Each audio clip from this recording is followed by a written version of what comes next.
Hello everyone and welcome to PW only IAS. दोस्तों स्वागत है आप सभी का। हम अपने फटाफट से रिवीजन सीरीज में आगे बढ़ रहे हैं और अब समय आ चुका है कि जब हम लोग अपने इंडिया के कंप्लीट मैपिंग को भी बड़े ही तेजी से वाइंड अप कर लें। टाइम तो यहाँ पर 2 घंटे का मैंने लगा रखा है और सामने घड़ी चल रही है, लेकिन मैं पूरी कोशिश करूंगा कि इससे पहले इसको मैं सिमटा देता हूँ। तो जब भी हम लोग इंडियन मैपिंग की बात करते हैं तो आप सबने इस सेशन को ऑलरेडी देखा होगा, बहुत सारा प्यार भी दिया है आपने इस सेशन को। ऑलरेडी बहुत सारे लोगों ने इसको लाइव देखा था और उसके बाद भी बहुत सारे कमेंट्स मेरे पास मिल ही रहे मुझे हमेशा। लेकिन इन सब के बाद एक जो फाइनल रिवीजन का टचअप है जिससे कि आपका पूरा का पूरा इंडियन मैपिंग जो है दिमाग में छप जाए दोबारा से, उसी की प्रयास इस वीडियो के थ्रू हम करने वाले हैं। तो बेसिकली जब भी हम लोग बात करते हैं इंडियन मैपिंग की, वैसे देखो ये पीडीएफ ऑलरेडी यहां पर अवेलेबल है, जिसको भी चाहिए वो वहां पर ले ले। तो before proceeding it any further, हम लोग सबसे पहले अपने इंडिया के मैपिंग को अगर लोकेट करने की कोशिश करें और मानते हैं कि ये हमारा प्यारा गोला है, अर्थ है, और इस अर्थ पर ये मान लेते हैं कि हमारा इक्वेटर है, और यहां पर हम मान लेते हैं कि हमारा क्या है भाई 0 डिग्री। ये इक्वेटर बोले तो 0 डिग्री क्या होगा भाई, लैटिट्यूड या लॉन्गिट्यूड? लेटी हुई लॉन्गिट्यूड, नहीं लेटी हुई लैटिट्यूड, ठीक है भाई। और ये क्या है, लंबी वाली लॉन्गिट्यूड, मतलब कि ये 0 डिग्री लॉन्गिट्यूड है। इसको हम लोग क्या बोलते हैं, प्राइम मेरिडियन बोलते हैं, है ना, प्राइम मेरिडियन। ये कहां से गुजर रहा है भाई, लंदन वगैरह से गुजरता है, पता है ना, और हमने अफ्रीका वाले रीजन में भी देखा था इस चीज को। तो यहां से हम लोग देखते हैं ग्रीनविच मीन टाइम जिसको हम लोग बोलते हैं। इसी से जब हम लोग और आगे आते हैं तो ये 0 डिग्री और 0 डिग्री एक तरीके से एक्स और वाई ग्राफ ही तो है ना। जब हम इससे थोड़ा सा ऊपर आते हैं, थोड़ा सा ऊपर, लगभग कहां पर, इस साइड पर, ये कितना है सर, लगभग 8 डिग्री है बच्चे। और ऊपर जाते हैं लगभग कितना, हम लोग बोलते हैं कि लगभग सर ये पहुंच जाता है आपका 37 डिग्री के आसपास। तो इस पर्टिकुलर पोर्शन में जब हम लोग नदर्न हेमिस्फीयर की बात करते हैं तो पूरा का पूरा इंडिया जो है हमारा नदर्न हेमिस्फीयर में लाई है। सिमिलरली हमारा पूरा का पूरा इंडिया जो है वो हम बोलते हैं ईस्टर्न हेमिस्फीयर में लाई करता है। क्यों? क्योंकि हमारे लिए भैया देखो, ये है ईस्ट, ये है वेस्ट, ये है नॉर्थ और ये है साउथ। तो हमारा इंडिया जो है वो मोटा मोटा इस डब्बे के अंदर यहां पर कहीं लाई करता है ना। तो उसी के बेसिस पर हम लोग जरा यहां पर अगर देखते हैं तो हमारा इंडिया जो है वो लाई कर रहा है 8 डिग्री से 37 डिग्री तक, और यहां पर 68 डिग्री से 97 डिग्री तक। अब बाकी माइन्यूट मिनट्स में भी आप उनको देख सकते थे, बट अगेन इनके कुछ एक्सट्रीम पॉइंट्स की अगर हम लोग बात करते हैं तो इंदिरा कोल है ना, इंदिरा कोल जो है वो एकदम से आपको टॉप मोस्ट पॉइंट दिखता है अपना, बट वो यहीं पर है। अगर आप और भी ऊपर जाने की कोशिश करेंगे तो मैंने मैप वैसे जूम करके देखा था, कोई ताशकरगन करके एक जगह थी, वहां पर सबसे पीक पर तो यार देखो मुझे वही मिल रहा था, बट यूजुअली आपको किताबों में क्या मिलता है, इंदिरा कोल ही मिलता है। नीचे जब भी हम लोग आते हैं तो कैप कैमोरिन, कन्याकुमारी, यहां पर सबसे लास्ट पॉइंट हमारे लिए होगा। तमिलनाडु का ये पूरा का पूरा रीजन होगा। फिर इसके बाद हम लोग यहां पर गुजरात के सबसे लास्ट पॉइंट पर आते हैं और इसको बोलते हैं गुहार मोती, गुहार मोती। और यहां पर जब हम लोग आते हैं तो किबिथु के नाम से एक छोटा सा प्लेस है अंजाव डिस्ट्रिक्ट ऑफ अरुणाचल प्रदेश में, वहां पर हम लोग को देखने को मिलता है। अच्छा, जब भी हम लोग इंडिया की बात करते हैं तो मोटा मोटा आप इसको स्क्वायर में समेट सकते हो, लेकिन जो हमारा यहां पर क्या बोलते हैं, ये जो आपकी लंबाई है इसकी, है ना, लंबाई थोड़ी ज्यादा है, चौड़ाई थोड़ी कम है। कितना कम है सर, ज्यादा अंतर नहीं है। इधर वाले पर जाते हैं तो अप्रॉक्सीमेटली 2900 किलोमीटर पड़ता है, और ऊपर जाते हैं तो लगभग 3200 किलोमीटर पड़ता है, मतलब कि 300 किलोमीटर का अंतर है बस। आप सोचो कि इतने बड़े रीजन में बस 300 किलोमीटर का अंतर बहुत ज्यादा तो नहीं होता है। तो अगर हम लोग सबसे ब्रॉडेस्ट हाइट और सबसे ब्रॉडेस्ट विड्थ लेते हैं तो मुश्किल से 3000 किलोमीटर आप मोटे मोटे तौर पर याद करने के लिए कर सकते हो कि 3000 किलोमीटर ऊपर नीचे, मतलब इधर लंबाई में भी और चौड़ाई में भी इंडिया कैसा है अपना, 3000 किलोमीटर के आसपास का रीजन है। बस एक मैं मोटा मोटा अंदाजा दिलाना चाहता हूं, यूपीएससी भी इन सब के बारे में कभी भी इतना डिटेल में पूछती नहीं है। अब यहां पर 8 डिग्री था, लेकिन हमारा इंडिया ये कंप्लीट तो है नहीं भाई, इंडिया का तो ये सिर्फ मेन लैंड है। कंप्लीट इंडिया की टेरिटरी अगर हम लोग बात करते हैं तो इंडियन की टेरिटरी में ऑफ कोर्स हमारा लक्षद्वीप भी आता है और साथ ही साथ हमारा अंडमान एंड निकोबार भी आता है। तो इन दो चीजों के बिना हमारा इंडिया वैसे ही अधूरा है। तो अंडमान एंड निकोबार के जब हम लोग बिल्कुल लास्ट वाले आइलैंड्स पर जाते हैं तो वहां पर हम लोग को मिलता है इंदिरा पॉइंट। इंदिरा कोल से इंदिरा पॉइंट तक का हमारा बिल्कुल लंबाई वाला स्ट्रेच है, और हमारा गुहार मोती से लेके किबिथु वाला हमारा पूरा चौड़ाई वाला स्ट्रेच है। यहीं पर एक सर क्रीक भी, आप सबको पता होगा, सर क्रीक का वाटर डिस्प्यूट चल रहा है हमारे यहाँ पर। तो सर क्रीक का वाटर डिस्प्यूट कुछ इस प्रकार से है कि यहाँ पर ना ऐसे बहुत सारे क्रीक्स हैं, है ना, और क्रीक्स के बीच में आप सबको पता है कि भाई साहब पानी तो भर ही जाता है। मान लेते हैं कि यहाँ पर पूरा पानी है और ऐसे बहुत सारे क्रीक हैं। तो जब इंडिया पाकिस्तान में इधर साइड में जब डिवीजन हो रहा था, गुजरात के जस्ट ऊपर वाले रीजन का है, सो सॉरी फॉर दिस, तो इंडिया इंडिया बोलता है ना कि भैया देखो, एक सिंपल सी बात करते हैं, हमारा जो पार्टीशन होगा ना वो इस रिवर के बीचों बीच होगा, इस वाटर बॉडी के बीचों बीच होगा। आधा पानी तुम्हारा, आधा पानी हमारा। पाकिस्तान बोलता है ये कैसा बंटवारा है, पानी को कौन बांटता है।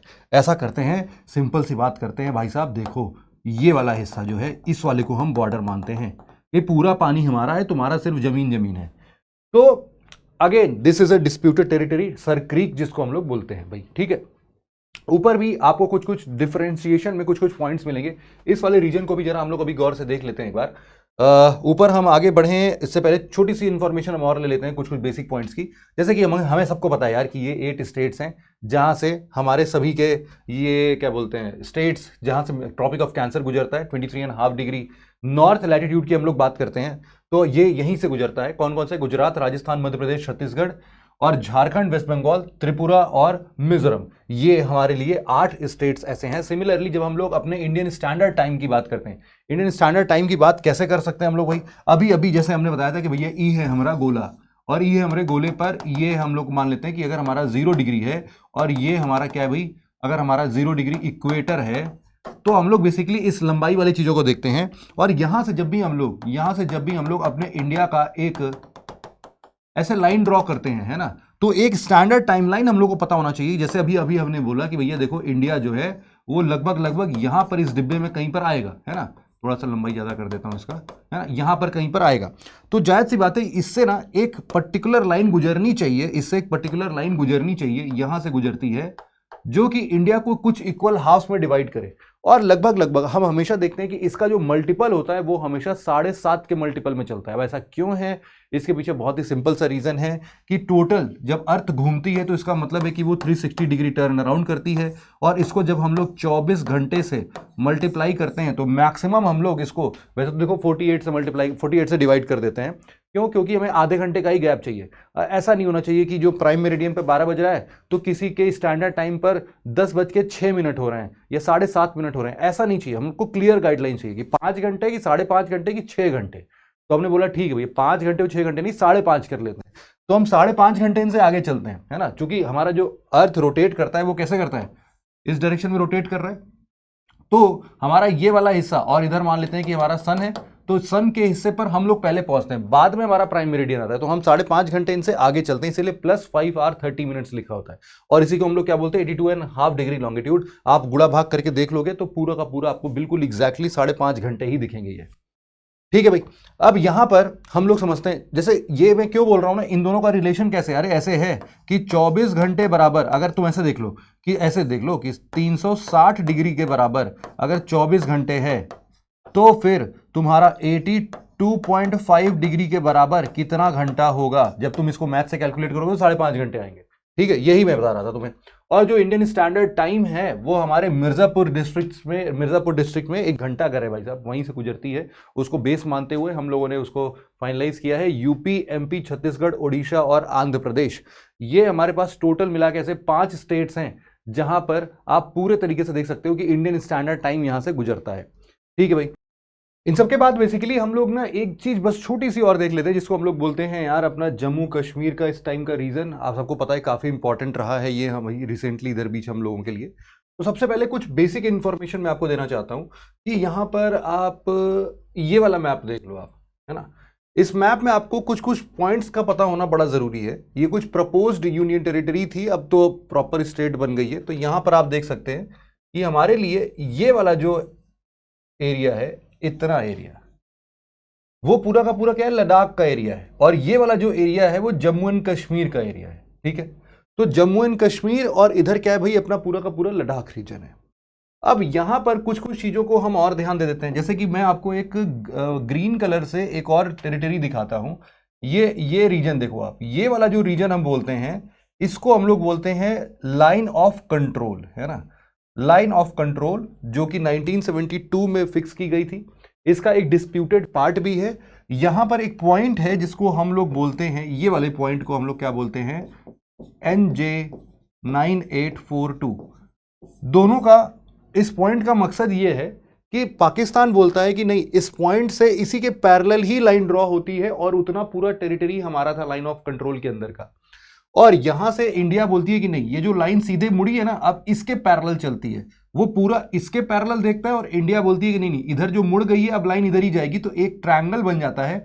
परपेंडिकुलर हिस्से पे आप बात कर सकते हो, और इस बीच के हिस्से को हम लोग बोलते हैं सियाचिन ग्लेशियर। ये सियाचिन ग्लेशियर फिलहाल के लिए इंडिया के कब्जे में है, तो हम इसको प्रॉपर अपने अंदर की टेरिटरी को बता सकते हैं। दूसरा, एक लाइन ऑफ एक्चुअल कंट्रोल बनता है चाइना से। तो यहां पर आप देख सकते हो, इस वाले रीजन को मैं इससे रिप्रेजेंट कर देता हूं रेड कलर से।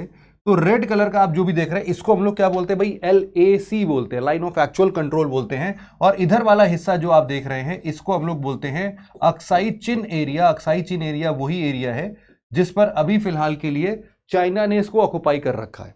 अच्छा, अब इन सभी रीजन में एक बहुत ही अनोखा रीजन और भी है, इसको हम लोग यहां से डिसाइड कर सकते हैं। ये वाला जो रीजन आप देख रहे हैं, ये इलीगली पाकिस्तान ने चाइना को सीड कर दिया है, इसको हम लोग बोलते हैं सक्शगम वैली। ये जो पूरा रीजन है, ये हमारे लिए है सक्शगम वैली। अच्छा, अब नेक्स्ट हम लोग आते हैं इस वाले रीजन को, इस जो पिंक कलर में आपको दिख रहा है, इसको हम लोग बोलते हैं पाक ऑक्युपाइड जम्मू कश्मीर। पाक ऑक्युपाइड जम्मू कश्मीर जो है हमारा, उसी में ऊपर वाला हिस्सा जो आपका है, वो आपके लिए उनके साइड पर बोलते हैं हम लोग गिलगिट बाल्टिस्तान रीजन है ना। और यहां पर ये लोग इस वाले रीजन को पाकिस्तान वाले क्या बुलाते हैं, आजाद कश्मीर बुलाते हैं, जो कि इनका कुछ है नहीं, है ना। अब यहां पर आप देख सकते हो कि इन्हीं सब रीजन्स में अभी फिलहाल के लिए काफी टेंशंस क्रिएट हो गए थे। अब ये कौन कौन से प्लेसेस हैं उनको भी जरा मैं आपको दिखा देता हूं।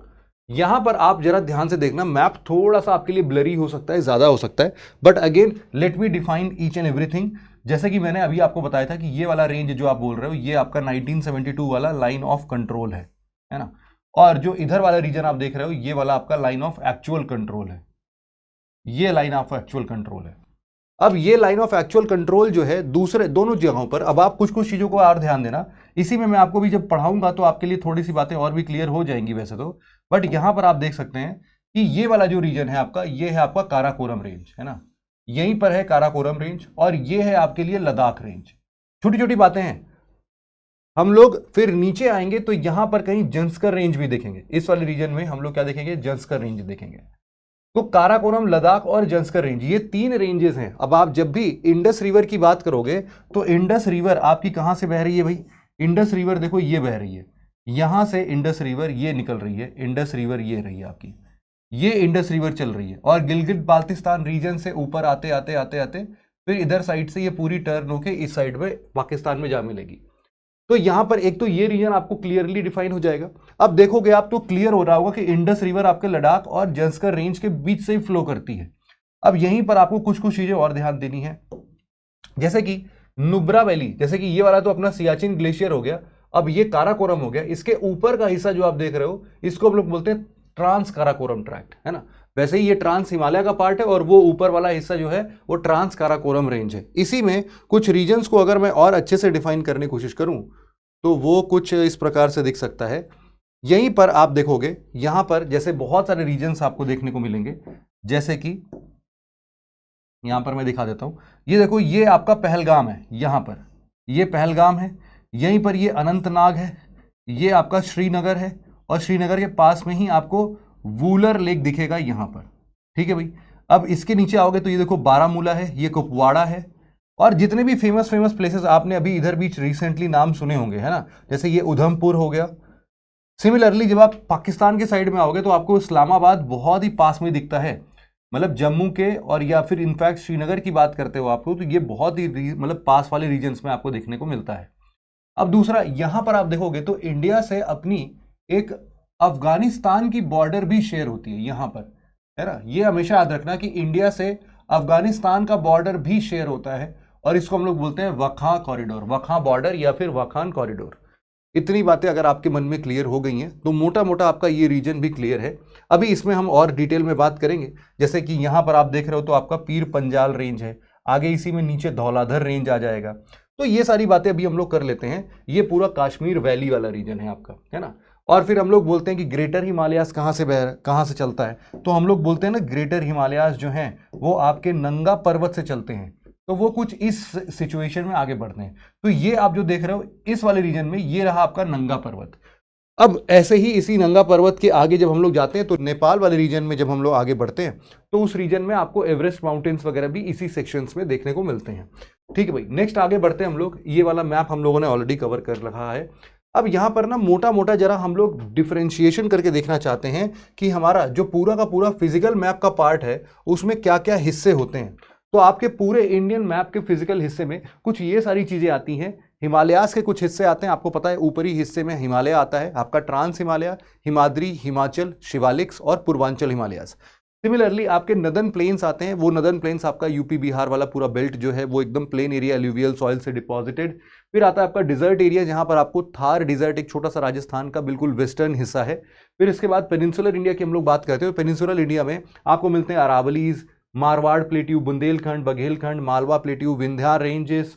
फिर विंध्यास माउंटेन के बाद नीचे आओगे तो विंध्यास के बीच में नर्मदा और फिर सतपुड़ा, सतपुड़ा के नीचे आओगे तो तापी रिवर बह रही है। उसके बाद यहाँ पर महाराष्ट्र वाले रीजन में वेस्टर्न घाट को सह्याद्रीज के नाम से हम लोग जानते हैं। उसके अलावा भी बाकी के वेस्टर्न घाट और ईस्टर्न घाट हैं। फिर नीचे आओगे तो कर्नाटका प्लेट्यू, कर्नाटका प्लेट्यू के भी अलग अलग मलनाड और मैदान रीजन्स हम लोग देखेंगे। फिर तेलंगाना प्लेट्यू, तेलंगाना प्लेट्यू के बिल्कुल नीचे जब आप आते हो तो आपको शेषाचलम हिल्स मिलता है और आपका छोटा नागपुर प्लेट्यू वगैरह बहुत सारी चीजें हैं। ये सब जो है आपके पेनिनसुलर इंडिया का पार्ट है। फिर आप आते हो अपने कोस्टल प्लेन्स की तरफ, मतलब कि वेस्टर्न घाट और ईस्टर्न घाट के जो बाजू बाजू में समुद्र और ईस्टर्न घाट के बीच में और समुद्र और वेस्टर्न घाट के बीच वाला हिस्सा है उसको हम लोग बोलते हैं कोस्टल प्लेन्स। और इसको भी आप लोग ईस्टर्न और वेस्टर्न घाट के तौर पर ईस्टर्न और वेस्टर्न कोस्टल प्लेन्स के नाम से जानते हैं। इनके अलग अलग नाम हैं, उनको देखेंगे हम लोग। और हमारे इंडिया के जो मेन लैंड के अलावा जो और भी टेरिटरीज हैं जैसे कि अंडमान एंड निकोबार और लक्षद्वीप आइलैंड वाली टेरिटरीज, इनको भी हम लोग देखेंगे। और फिर बहुत सारे ऐसे रिवर सिस्टम हैं जिनके बारे में हम लोग डिस्कस करेंगे आज। तो ये पूरा का पूरा जो पोर्शन है आपका फिजिकल फीचर्स ऑफ इंडिया वो कुछ इसी प्रकार से दिखने वाला है, आपको इसका बहुत ध्यान रखना है। नेक्स्ट हम लोग आगे बढ़ते हैं। ये सारे पोर्शंस को हम लोगों ने कवर कर लिया है। अगर सेम टू सेम मुझे वही सारी चीजें अगर आपको एक ऐसे इंडियन के मैप पर दिखानी पड़े तो वो कुछ इस प्रकार से हो सकती है कि ऊपर हमारा ट्रांस हिमालयास, काराकोरम, लद्दाख, जस्कर। फिर आपका ये वाला ग्रेटर हिमालयास जिसको हम लोग क्या बोलते हैं, हिमाद्री बोलते हैं। फिर नीचे आपका कुछ कुछ टूट टूट के पहाड़ मिलता है जैसे कि आपके पीर पंजाल, धौलाधर। फिर इधर आओगे नागतिबा, मसूरी रेंज, ये सारे के सारे आते हैं आपके यहाँ पर। गढ़वाल, कुमाऊं रेंज, ये सब इसमें मिलेंगे आपको। महाभारत रेंज, फिर दाफला मेरी, अबोर, मिश्मी इधर मिलेगा आपको। तो ये जो इतना ऑरेंज कलर में आपको दिख रहा है these are the Himachal part. फिर आप नीचे आओगे तो आपको शिवालिक पार्ट दिखता है और यहीं पर आपका तराई रीजन स्टार्ट हो जाता है। मतलब कि नेपाल और इंडिया के बीचों बीच का जो रीजन है इसी को हम लोग तराई बेल्ट भी बोलते हैं। तराई रीजन जहां पर पानी जो है बिल्कुल स्वैम्पी लाइक एरिया सरफेस पर फैला हुआ दिखाई देता है। अभी उसको भी हम लोग डिस्कस करेंगे। फिर यहां पर आप जो वर्टिकल हिमालयास देखते हो, एक तो देखो ये सिंटेक्सियल बेंड है। ये सिंटेक्सियल बेंड के बाद यहां पर भी आपको दूसरा एक पर्वत श्रृंखला दिखती है जिसको हम लोग बोलते हैं पूर्वांचल हिमालयास। इसमें आपके Mizo hills, Naga hills, Lushai hills के बारे में भी, इन सब के बारे में हम लोग बात करेंगे। फिर आता है आपका पेनिनसुलर रीजन, सॉरी इसके बाद आता है आपका नदर्न बेल्ट जो आपको ग्रीन कलर में दिख रहा है। This is your northern plain area, है ना, नदर्न प्लेन एरिया जो भी हम लोग बात कर रहे थे। फिर नेक्स्ट हमारे पास आता है आपका ये अरावली रेंज है, ये आपका विंध्या और ये आपका सतपुड़ा। इधर आपका वेस्टर्न घाट, इधर आपका ईस्टर्न घाट। हमेशा याद रखना कि वेस्टर्न घाट कॉन्टिन्यूअस रेंज है और ईस्टर्न घाट अगेन आपका टूटे टूटे टुकड़े में आपको देखने को मिलेगा। इधर वाले साइड में आपका कर्नाटका प्लेट्यू, इधर वाला आपका तेलंगाना प्लेट्यू, यहीं पर आपको सह्याद्रीज भी देखने को मिलते हैं। अब कुछ प्लेट्यू इन दोनों माउंटेन रेंजेस के बीच में अगर हम लोग देखते हैं तो ये आता है हमारा मारवाड़ प्लेट्यू, फिर है आपका मालवा प्लेट्यू, फिर बुंदेलखंड, बघेलखंड, छोटा नागपुर प्लेट्यू। और छोटा नागपुर प्लेट्यू के ऊपर भी आपको अलग अलग mountain ranges, Hazaribagh, Ranchi plateau, ये सब दिखेंगे। अभी हम उनको भी पढ़ेंगे। फिर यहाँ पर मेघालय में आते हैं तो आपके मेघालय में आता है आपका क्या क्या भाई, आपका जीकेजे, कौन कौन सा, गारो, खासी, जयंतिया। और इसी का एक्सटेंडेड पार्ट आपको 3 माउंटेन रेंजेस के और मिलते हैं, उनके बारे में भी अभी हम लोग पढ़ लेते हैं। इतनी सारी बातें अगर आपके मन में क्लियर है तो एक एक करके चलो स्टार्ट करते हैं। उससे पहले हम लोग इंडिया की कुछ मैपिंग की बात करें, उससे पहले बस इंडिया के फॉर्मेशन की भी हम लोग बातें की थी। जैसे कि शुरुआती दौर पर ये पैंथालासा पैंजिया में था, धीरे धीरे टूटते टूटते इंडिया जो है वो गोंडवाना लैंड का पार्ट बना और गोंडवाना लैंड से ये माइग्रेट होता होता यूरेशियन प्लेट से टकराने की बात करता है। तो अल्टीमेटली हम लोग देखते हैं कि पूरा का पूरा यूरेशियन प्लेट से जब इंडिया टकराता है आज से लगभग 10 मिलियन साल पहले, उस सिचुएशन में बहुत सारे चेंजेस देखने को मिलते हैं। जब इंडियन प्लेट यूरेशियन प्लेट से टकरा रहा होता है उसके पहले ही टेथिस सी है। टेथिस सी बेसिकली क्या करता है, टेथिस सी इसके अंदर सबडक्ट होने की बात करता है। जब टेथिस सी है यहाँ पर सबडक्ट होगा, बसाल्टिक प्लेट है काफी अंदर 40-50 किलोमीटर जाने के बाद जब ये मोल्टेन मैग्मा में कन्वर्ट होता है तो टेम्परेचर राइज होकर ये वोल्केनिक इरप्शंस के फॉर्म में निकलता है, जिसको हम लोग द्रास कोहिस्तान रीजन्स में आज भी देखते हैं। और इनफैक्ट काराकोरम में भी बहुत सारे ऐसे आपको माउंटेन रेंजेस यहाँ पर मिल जाते हैं। तो फिर यहाँ पर एक चीज का और देखना, जब ये टेथिस सी था तो यहाँ से भी बहुत सारे रिवर्स और यहाँ से भी बहुत सारे रिवर्स जो आके मिलते थे और यहाँ पर अपने सारे डिपॉजिट्स इस टेथिस सी में करते थे। इनके ही बेस सरफेस को हम लोग इन्हीं को क्या बोलते हैं, जियोसिंक्लाइंस बोलते हैं। और ये जियोसिंक्लाइंस वाले रीजन्स भी आपको यहाँ पर ओशन सेडिमेंट्स ऊपर आज के डेट में हिमालयन माउंटेन रेंजेस पर दिखेंगे। एक बार सारा का सारा ओशनिक प्लेट सबडक्ट हो गया, उसके बाद फिर कॉन्टिनेंटल कोलिजन होता है और यहाँ पर बनते हैं हमारे फोल्ड माउंटेन्स। तो ये हमारे न्यूअर फोल्ड माउंटेन है और इन फोल्ड माउंटेन्स पर आपको नीचे रेंज में ज़्यादा गहराई देखने को नहीं मिलती है और यहाँ पर एक सूचर जोन डेवलप हो जाता है ना। यहाँ पर इंडस सैंगपो सूचर जोन हम बोलते हैं इसको। तो इंडस सैंगपो सूचर जोन के हिस्से पर आप देखोगे कि दोनों के दोनों प्लेट आपस में इस तरीके से यहाँ पर मिल गए कि वो एक दूसरे से बहुत ही अच्छे तरीके से कंबाइन हो चुके हैं। तो इस बेसिस पर ये पूरा का पूरा सूचर जोन मिलता है और यहाँ पर कई सारे अलग अलग रेंजेस या फिर हम बोलते हैं सीरीज ऑफ रेंजेस बनना शुरू हो जाते हैं इनके कंप्रेशन से। अब जब ये सारा का सारा पार्ट अपना पूरा बन जाता है तो अल्टीमेटली इधर साइड में हम लोग को दिखता है अपना तिब्बतन प्लेट्यू। तिब्बतन प्लेट्यू जो है वो हिमालयन माउंटेन रेंजेस के बराबर तो नहीं है लेकिन काफ़ी ऊंचा है। फिर उसके बाद आता है आपका ट्रांस हिमालयस बिल्कुल ऊपर जम्मू कश्मीर रीजन में, सॉरी लद्दाख वाले रीजन में। और फिर नीचे जब हम लोग आते हैं तो इस तरीके से ग्रेट हिमालयाज वाला सेगमेंट हमारा बनता है। ये जो आप देख रहे हो ये ग्रेट हिमालयाज है और धीरे धीरे हमारे हिमाद्री और फिर नीचे बिल्कुल हिमाद्री के बाद हिमाचल और फिर शिवालिक्स करते करते बिल्कुल छोटे से में और फिर आपका बन जाता है ये प्लेन एरिया। ये एलुवियल सॉइल है, यही आपका यूपी बिहार नॉर्दर्न प्लेन वाला एरिया है। एक्चुअल में हुआ क्या था कि जब ये सबडक्ट होता है तो यहीं पर एक बहुत ही गड्ढा जैसा एक बाउल शेप्ड, एक सॉसर शेप्ड स्ट्रक्चर बनता है जिसको हम लोग फोर डीप बोलते हैं। फोर डीप बेसिकली हमेशा जब भी कॉन्टिनेंटल प्लेट का टकराव होता है तो कुछ हिस्सा तो ऊपर उठता है लेकिन वो एक सेगमेंट में कुछ इस प्रकार से, देखो इधर का एक प्लेट है ना, और इधर का एक प्लेट है। ये जब दोनों टकराएंगे तो बेसिकली कलर चेंज कर देता हूं मैं, यहां पर देख सकते हो कि ये और ये जब आपस में कॉन्टिनेंटल कोलिजन होता है और एक सबडक्ट होने की बात करता है तो ये बेसिकली सबडक्ट कुछ इस प्रकार से होते हैं। सबडक्ट नहीं, सॉरी, मतलब ये दोनों जब टकराते हैं तो यहां पर काफी सारा डिफॉर्मेशंस क्रिएट होता है। वो डिफॉर्मेशन कुछ राइस के फॉर्म में भी दिखता है और कभी कभी ऐसे डीप के फॉर्म में भी देखने को मिलता है हम लोग को। तो यहाँ पर जब ये धक्का लगता है और ये वाला माउंटेन पार्ट भी उठने लगता है तो यहाँ पर एक आपको गड्ढा दिखेगा और इसी गड्ढे को हम लोग बात कर रहे हैं। इसको हम लोग क्या बोलते हैं, फोर डीप। ये फोर डीप मुश्किल से 2 से 4 किलोमीटर गहरा था।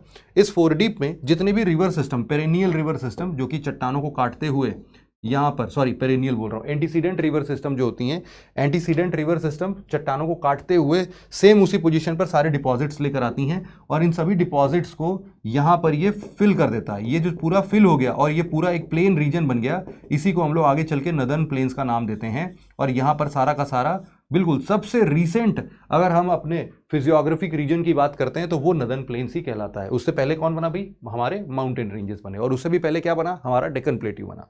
तो डेक्कन प्लेट्यू भी बहुत पुराना है। इसके पहले भी अगर बात करते हैं तो ऑलरेडी हमारे इस इंडियन कॉन्टिनेंट के 3 लीनियामेंट्स हम लोग को देखने को मिलते हैं, है ना, जिसमें से अरावली एक है, फिर उसमें से आप नर्मदा, सोन रिवर और दामोदर रिवर की बात कर सकते थे। तो वो काफी पुराना है, उन सब की बात नहीं करते हैं। यहाँ पर हम लोग सबसे पहले यही बात करते हैं कि हमारे हिमालयाज के फॉर्मेशन में हम लोग देखते हैं कि ये है हमारे लिए क्या भाई, 3 माउंटेन रेंजेस जिसको हम लोग ट्रांस हिमालयाज के नाम से जानते हैं। ट्रांस हिमालयाज में आपको काराकोरम, लद्दाख और जंस्कर रेंज देखने को मिलेगा।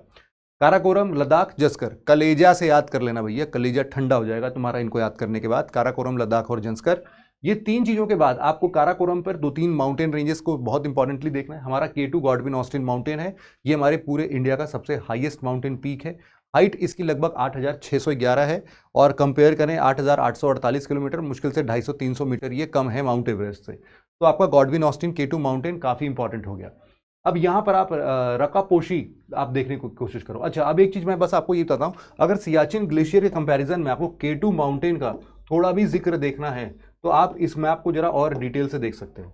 इस मैप में आपको साफ साफ दिखेगा कि देखो यहाँ पर तुम्हारा जो सियाचिन ग्लेशियर है वो सियाचिन ग्लेशियर तुम्हारा ये है, यहीं पर तुम्हारा साल्तोरो रिज है, साल्तोरो रिज और फिर सियाचिन ग्लेशियर। लेकिन K2 माउंटेन तुम्हारा कहां पर है भाई, K2 माउंटेन तुम्हारा मिलेगा यहां पर। तो आप अगर पोजीशन डिफाइन करना चाहोगे तो सियाचिन ग्लेशियर के ऊपर तुमको क्या मिलेगा भाई, K2 माउंटेन देखने को मिलेगा। अब वापस आते हैं अपने उसी वाले फॉर्म पर। यहां पर कुछ और माउंटेन रेंजेस इंपॉर्टेंट जैसे कि राकापोशी और गशेरबुम, ये भी काफी इंपॉर्टेंट। फिर नीचे आप आओगे तो लद्दाख और जंस्कर के साथ साथ एक कैलाश रेंज भी है जो कि आपको तिब्बत रीजन में देखने को मिलता है। अब यहीं पर इसके नीचे आते हैं तो हमें मिलेगा ग्रेटर हिमालयाज, जिसको हम लोग हिमाद्री के नाम से भी जानते हैं। इसकी शुरुआत होती है नंदा देवी से और नंगा पर्वत से और खत्म होता है नामचा बरवा पर। नंगा पर्वत से नामचा बरवा का जो एक्सटेंशन है इसको हम लोग बोलते हैं क्या, ग्रेटर हिमालयाज। इसी ग्रेटर हिमालयाज के इस रेंज में आपका एक हिस्सा जो है बहुत सारा आपके उत्तराखंड वाले हिस्से पर पहुंचता है और उत्तराखंड के इस हिस्से पर आपको बहुत सारे फेमस प्लेसेस दिखते हैं, जैसे कि बंदरपूछ के बाद बद्रीनाथ, यहाँ पर आपको नंदा देवी पीक भी देखने को मिलेगी। इसके बाद और आगे बढ़ोगे तो आपके लिए ये पूरा रेंज जो है ये नेपाल वाला रेंज है, जिसको आप लोग अन्नपूर्णा, मनसा, धौला, यहाँ पर डैमजेम के नाम से हम लोगों ने याद किया था इसको, डैमजेम के, धौलागिरी, अन्नपूर्णा, मानसालू, यहाँ पर आपका गौरी शंकर, एवरेस्ट, मकालू और कंचनजंगा। कंचनजंगा हमारा जो है वो कहाँ पर है भाई, सिक्किम में है। सिक्किम में कंचनजंगा की बात जब भी करते हो तो ये हमारे लिए सेकंड हाईएस्ट पीक बन जाता है कंचनजंगा। K2 हमारा कहाँ पर है भाई, काराकोरम में सबसे हाईएस्ट और सेकंड हाईएस्ट कंचनजंगा जो हमारे इंडिया में। बाकी वैसे तो ओवरऑल वर्ल्ड में देखा जाए तो वर्ल्ड में माउंट एवरेस्ट जो है वो सबसे हाईएस्ट पीक है अलॉन्ग विथ 8850 मीटर्स हाइट। अब इसके बाद यहां पर जरा मैं आपको एक चीज और दिखाना चाहता हूं कि देखो जब भी हम लोग रेंजेस की बात करते हैं तो रेंजेस कुछ इस प्रकार से दिखते हैं यार हम लोग को। क्या हो गया इसको, हाँ, यहां पर अगर आप देख पा रहे होगे तो ये पीछे छुपा हुआ है, देखो माउंट एवरेस्ट है ना, माउंट एवरेस्ट, और इधर साइड में आपको क्या दिख रहा है, माउंट मकालू दिख रहा है। देखो इधर साइड में क्या दिख रहा है आपको, कंचनजंगा दिख रहा है। तो Kanchenjunga, mount Makalu, mount Everest और आगे बढ़ते जाओगे तो आपको डैमजेम के वाले सारे के सारे दिख जाएंगे इसमें, ठीक है भाई। तो इस तरीके से, और पीछे जो आप देख रहे हैं रीजन, पीछे आपका रीजन कौन सा है भाई, वो है आपका तिब्बतन रीजन है, और इसके सामने बिल्कुल आपको नदन प्लेन देखने को मिलेगा। अगर ये चल जाए भाई साहब तो मैं एक बार देख लेता हूं, हाँ आप ऐसे देख सकते हैं कि देखो भाई ये रहा माउंट एवरेस्ट, और इधर साइड में देखो, उधर साइड में पूरा आपको नदन प्लेन दिख रहा होगा, बिल्कुल प्लेन एरिया आपको दिख रहा होगा, है ना। अब इधर ये आपका बिहार वाला रीजन है पूरा इधर के साइड में। अगर थोड़ा सा आप और इस चीज को इधर साइड पर देख लो तो, हाँ अब आप देखोगे तो इधर आपको क्या क्या दिख रहा है भाई, काठमांडू, गोरखपुर, ये सारी चीजें आपको देखने को मिल रही हैं। और देखते हैं जरा इधर नेपाल के साइड्स में, अब देखो आप इधर साइड में तो आपको अन्नपूर्णा, मानसालू सब दिखने लगा। यहाँ पर अन्नपूर्णा, मानसालू, ये सारी चीजें जो भी आपको दिख रही हैं, क्यों खुल जा रहा है, तो आप देख रहे हो कि ये वाला जो व्हाइट कलर का आपको पूरा ये रेंज देखने को मिल रहा है ना, ये ही आपका क्या है भाई, ग्रेटर हिमालयाज का रेंज है। मैं अब इस टाइम पर बिल्कुल बीचों बीच खड़ा हूं, मतलब ऐसा समझ लो कि मैं अपने नेपाल के साइड में खड़ा होकर ऊपर यहाँ पर लद्दाख वाले रीजन को देख रहा हूँ। इस साइड में तिब्बत है और इस साइड में हमारा क्या है भाई साहब, और भी कुछ रीजन्स हैं, जैसे कि आप इधर साइड में देख रहे होगे तो आपका नेपाल और इधर काठमांडू है। और आगे मैं बढ़ूंगा, अगर देखता हूँ अगर इसमें चल जाता है, क्योंकि ये बड़े मुश्किल से चलता है। हाँ भाई देखो ये अब आगे हम लोग बढ़ते जा रहे हैं, हिमालयन रेंजेस में ही आगे बढ़ रहे हैं। तो आपको देखो बिल्कुल साफ साफ दिख रहा होगा, क्या भाई, मानसालू दिखा, अन्नपूर्णा दिखा, उसके आगे बढ़ रहे हैं तो धौलागिरी दिख रहा है। लेकिन तुम हमेशा ध्यान देना कि ये सारे के सारे जो माउंटेन रेंजेस हैं ना, देखो कैसे चल रहे हैं ये, तो इनका अपलिफ्टमेंट कुछ बहुत ही अलग तरीके से हुआ है ना। अब इधर साइड में आप देख सकते हो ये आपका धौलागिरी, अन्नपूर्णा, और आगे बढ़ोगे तो आपको इसी तरीके से सीधे सीधे पहुंच जाओगे भाई साहब, तुम कहां पर, सीधे लद्दाख वाले रीजन में पहुंच जाओगे। अब ये इतना अटक अटक के चल रहा है, नहीं तो मैं तुमको और डिटेल में दिखा देता, बट ये काफी रियलिस्टिक मैप तुमको दिखाता है। तो अगर कभी तुमको भी मन करे देखने का तो तुम लोग भी थोड़ा सा सर्च कर लेना। वैसे तो ये टूरिस्ट गाइड के लिए बना हुआ है, but still you all can see through it. तो बेसिक मोटा मोटा अंदाजा लग गया आपको कि how these things are actually looking like, मतलब हमारे पास रियलिटी में ये कैसे दिखते हैं वो देखना बड़ा जरूरी है हमारे लिए, है ना। तो ये सारे के सारे रेंजेस अभी अभी हम लोगों ने देखे ना, आपके अन्नपूर्णा, मानसालू, गौरी शंकर, धौलागिरी तक हम लोग पहुंच गए थे। अब इसके बाद आगे बढ़ते तो हम लोग को सारे बद्रीनाथ और आपका नंदा देवी पीक, ये सारी चीजें दिखती हैं। नंदा देवी भी काफी हाइटेड है, यहाँ पर आप देख सकते हो 7800 मीटर के आसपास नंदा देवी है। अब यहाँ पर जब हम लोग इस तरीके से अरुणाचल प्रदेश के साइड में चलते हैं तो अरुणाचल प्रदेश में हम लोग को कांगटो और बिल्कुल एंड में हम लोग को नामचा बरवा दिखता है। ये नामचा बरवा वही जगह है जहां से अभी हम लोग देखेंगे कि यारलुंग सांगपो रिवर जो है वो आएगी और वो एज ए दिहांग रिवर अंदर घुसेगी। दिहांग रिवर जिसको कि अभी लोहित रिवर और बाकी के दो और नदियां, दिबांग रिवर और लोहित रिवर जब मिलती हैं तो उसके बाद वो असम में एंटर करने के बाद वो बन जाता है ब्रह्मपुत्र रिवर। तो अभी इस वाले रिवर की बहुत बात करते हैं। और दूसरा देखो उधर से आपका कौन सा यारलुंग सांगपो है, और इधर से इसको क्रॉस करने के बाद इधर से कौन सी रिवर निकलती है, इंडस रिवर। तो आप समझ लेना कि ये जो इंडस रिवर है और जो आपका आपका ब्रह्मपुत्र रिवर है, दोनों के दोनों जो है वो बिल्कुल extreme ends of this greater Himalaya से क्रॉस करती हैं। नेक्स्ट अगर हम लोग इस बारे में बात करते हैं, अरे नहीं चाहिए भैया सर्च, हाँ नेक्स्ट हम लोग बात करते हैं तो इसी के जस्ट नीचे हम लोग आते हैं। तो ये अभी तक हम लोगों ने व्हाइट व्हाइट कलर का क्या पढ़ा भाई, ये हमने पढ़ा ग्रेटर हिमालयस। अब उसके जस्ट नीचे आ रहे हैं तो हमें क्या मिल रहा है भाई, अपने हिमाचल माउंटेन्स देखने को मिल रहे हैं। हिमाचल माउंटेन्स को ही हम लोग लेसर हिमालयस या फिर मिडिल हिमालयस के नाम से भी जानते हैं। अब यहां पर आप देख सकते हो पीर पंजाल, धौलाधर, नागतिबा, गढ़वाल और कुमाऊं रेंज है, इसी के बीचों बीच आपको मसूरी रेंज भी देखने को मिल जाएगा, है ना। अब इसके बाद जब आप नेपाल में घुसते हैं तो आपको मिलता है यहाँ पर महाभारत रेंज। महाभारत रेंज में आपको कुछ कुछ माउंटेन पीक्स जैसे कि दुधवा, मोरी, चुरिया, अगर ये याद हो सकता है तो इट्स गुड, अदरवाइज कोई बात नहीं है। जब आप इधर आते हो तो इधर इंपॉर्टेंट है आपका दाफला, मिरी, अबोर, मिश्मी। ये 4 माउंटेन रेंजेस हैं जो कि आपको कहाँ तक दिखते हैं भाई, आपके लेसर हिमालयास में देखने को मिलते हैं, आपके हिमाचल हिमालयास में देखने को मिलते हैं। सिमिलरली आप यहाँ पर एक पतली सी लाइन और एक देख सकते हैं, जो कि अब आपको ये कमेंट सेक्शन में मुझे बताना है कि ये कौन सी रिवर तक ये फाइनली मर्ज हो जाते हुए दिखता है हमें महाभारत रेंज के साथ में। अब यही वो रीजन मैं आपको थोड़ी देर पहले बता रहा था कि इसका अब ये जो बॉर्डर एरियाज होंगे, ये बॉर्डर एरियाज ही आपको क्या दिखते हैं, तराई रीजन्स के तौर पर देखने को मिलते हैं। ये पूरा का पूरा बेल्ट ही आपका तराई रीजन में दिखेगा। ये आपका पूरा रीजन क्या होगा भाई, ये आपके येलो वाले बॉर्डर्स में शिवालिक हो गए, शिवालिक रेंज, और ऊपर हो गया आपका हिमाचल रेंज, और उसके ऊपर हो गया आपका हिमाद्री, ऊपर हो गया हमारा ट्रांस हिमालयास। तो यही सारे हिमालयास के पोर्शंस थे। अब एक पोर्शन बस और बचता है जिसको हम लोग बोलते हैं आपके पूर्वांचल हिमालयास। जब भी हम लोग नॉर्थ ईस्ट रीजन में आते हैं तो अभी अभी हमने देखा दाफला, मिरी, अबोर, मिश्मी, कांगटू, नामचा, बरवा, ये सब देख लिया हमने। और आपका जो इसके बाद का जो शिवालिक रेंज है वो तो आता ही नहीं नॉर्थ ईस्ट में। अब यहां पर आप देखोगे तो कुछ कुछ रेंजेस यहां पर दिखते चलना, जैसे कि सबसे पहले जब आप अपने अरुणाचल प्रदेश वाले रीजन में ही रहोगे तो अरुणाचल प्रदेश का एक हिस्सा है जिसको हम लोग बोलते हैं पटकाई बम। पटकाई बम वही रीजन है जहां पर एक आपको एक ट्रायंगुलर पास देखने को मिलेगा। इस ट्रायंगुलर पास में आप आराम से म्यांमार बॉर्डर और यहां पर इसके बीच में आप देख सकते हो।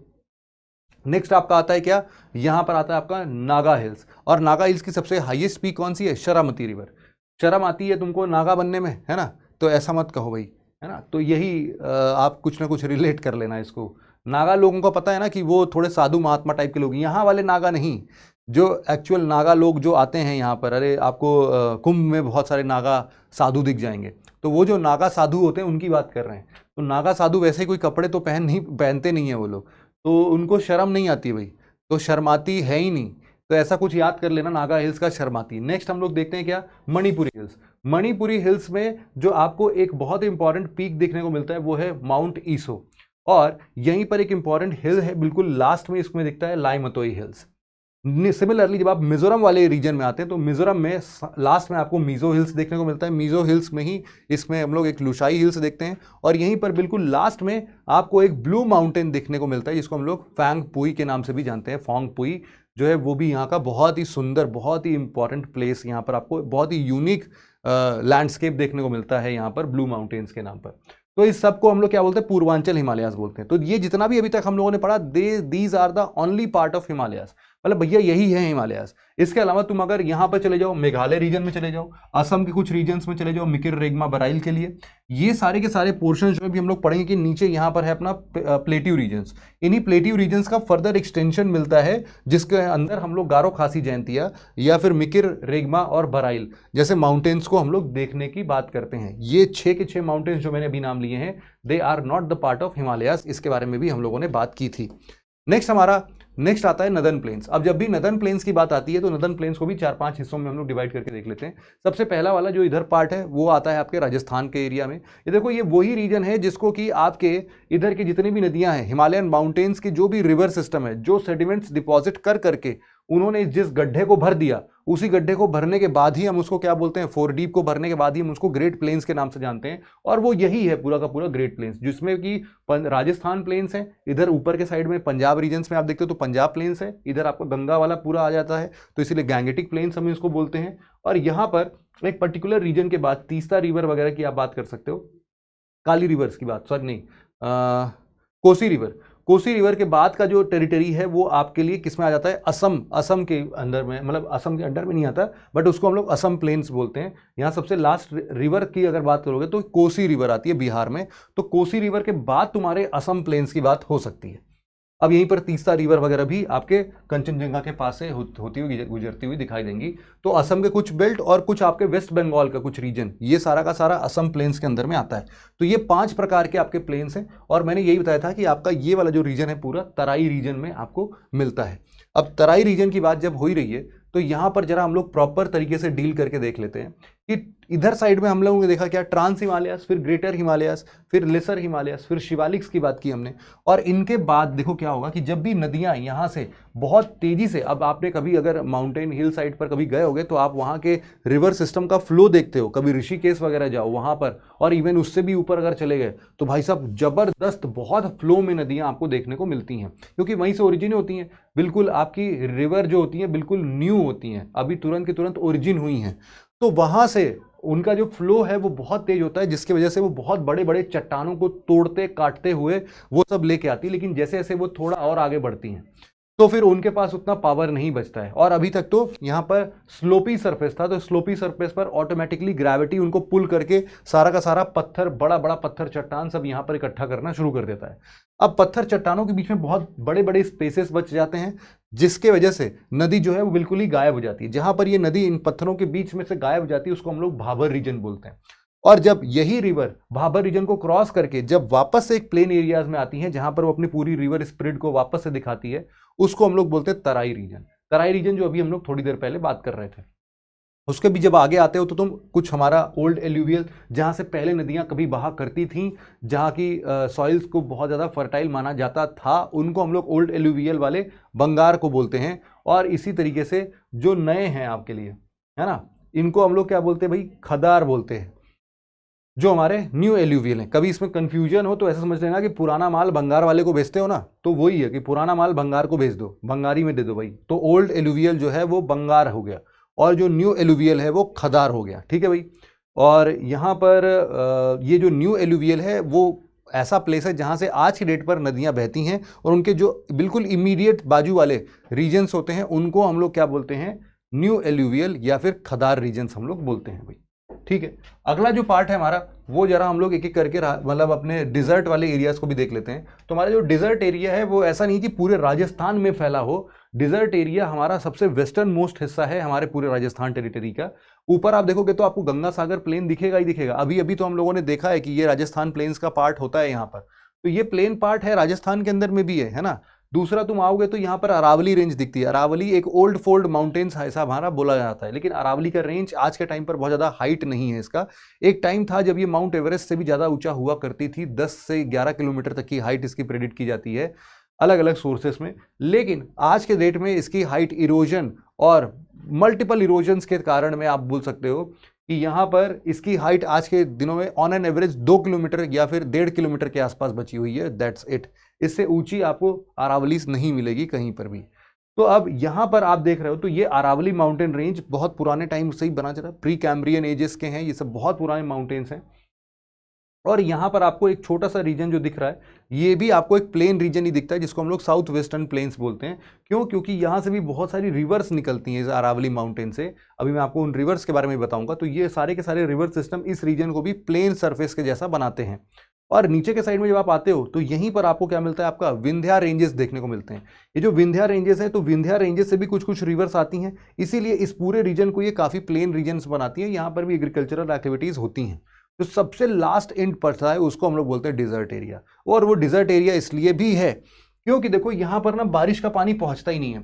अगर तुम्हारा बे ऑफ बंगाल ब्रांच का मॉनसून है तो वो आता है आपके इधर साइड में, यूपी बने, बिहार में, यूपी में, इधर नीचे उड़ीसा, वेस्ट बंगाल, इन सब में बारिश कराता हुआ बहुत कुछ रीजन में थोड़े थोड़े एमपी तक भी नहीं पहुंच पाता, क्योंकि ये भी प्लेट्यू रीजन है। और अरावली तो उसको पूरा ही ब्लॉक कर देती है, तो वो और आगे बढ़ ही नहीं पाता है। तो इस वाले रीजन में आपको ज़्यादातर करके कभी भी पानी का कोई भी असर दिखेगा ही नहीं। दूसरा, जो आपका अरेबियन ब्रांच होता है वो आता तो है इस रीजन में, पानी लेके हवाएं चलती हैं, लेकिन चूंकि अरावली उनके ठीक पैरेलल पड़ जाती है। अगर यही अरावली ऐसे होती तो पूरे के पूरे राजस्थान में जबरदस्त बारिश होता और इधर साइड में पूरा हम लोग को सूखा देखने को मिलता। लेकिन चूंकि अरावली इनके पैरेलल में ही है, इसीलिए ये हवाओं को रोक ही नहीं पाती है, और जो ओरोग्राफिक रेनफॉल की हम लोग ज्योग्राफी में बात करते हैं, उस ओरोग्राफिक रेनफॉल को हम कभी देख ही नहीं पाते हैं। तो ये पूरा बारिश जो है वो जाती है, और इस रीजन में जो पंजाब रीजन है, दिल्ली रीजन है, इन सब में आपकी खूब सारी बारिश कराती है, लेकिन आपकी कोई भी बारिश इस रीजन में नहीं हो पाती है। और यही रीजन है जिससे कि हमारा वेस्टर्न मोस्ट हिस्सा जो है वो एक डिजर्ट एरिया में बदल गया है। अब सिमिलरली आपके ऊंचे ऊंचे पहाड़ यहां पर भी आते हैं। अब शिवालिक्स के बाद आपको इस तरीके से बारिश देखने को नहीं मिलेगी, मतलब कि आपके ट्रांस हिमालयाज वाले रीजन्स में आपको वहां पर किसी रीजन में स्नोफॉल देखने को मिल सकता है, लेकिन किसी भी सेंस में बारिश देखने को नहीं मिलती है। बारिश देखने को नहीं मिलती है, और इसीलिए ऊपर के कुछ रीजन्स को हम लोग कोल्ड डिजर्ट का नाम दे देते हैं, है ना। कोल्ड डिजर्ट, जैसे कि सियाचिन ग्लेशियर क्या है, कोल्ड डिजर्ट है, आपका पूरा का पूरा डिजर्टी एरिया है वो भी, ठीक है। अब ये जो हमारा हिस्सा आप देख रहे हो, इसी को हम लोग क्या बोलते हैं, पेनिनसुलर इंडिया की बात करते हैं। ये पूरा हिस्सा हमारा पेनिनसुलर इंडिया है। अब ये पेनिनसुलर इंडिया कैसे दिख रहा है या फिर कैसे काम कर रहा है, जरा हम उसको भी देखते हैं और इनके अलग अलग हिस्सों को भी जरा पढ़ने समझने की कोशिश करते हैं।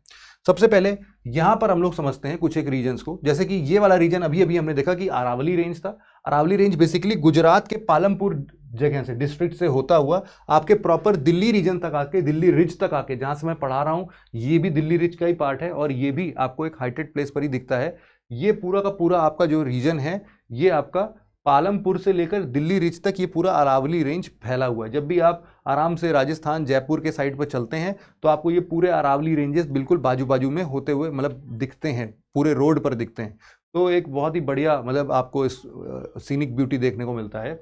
फिलहाल जब आप इस अरावली की बात करते हैं, और यहाँ पर हम लोगों ने देखा कि ये एमपी का जो आउटर बॉर्डर देखने को मिलता है, इसी को हम लोग बोलते हैं विंध्यास रेंज, और विंध्यास रेंज का एक बिल्कुल एंड पार्ट जो कि आपके यूपी, बिहार, इन सब रीजन्स में घुसता है, उसी को हम लोग बोलते हैं कैमूर रेंज।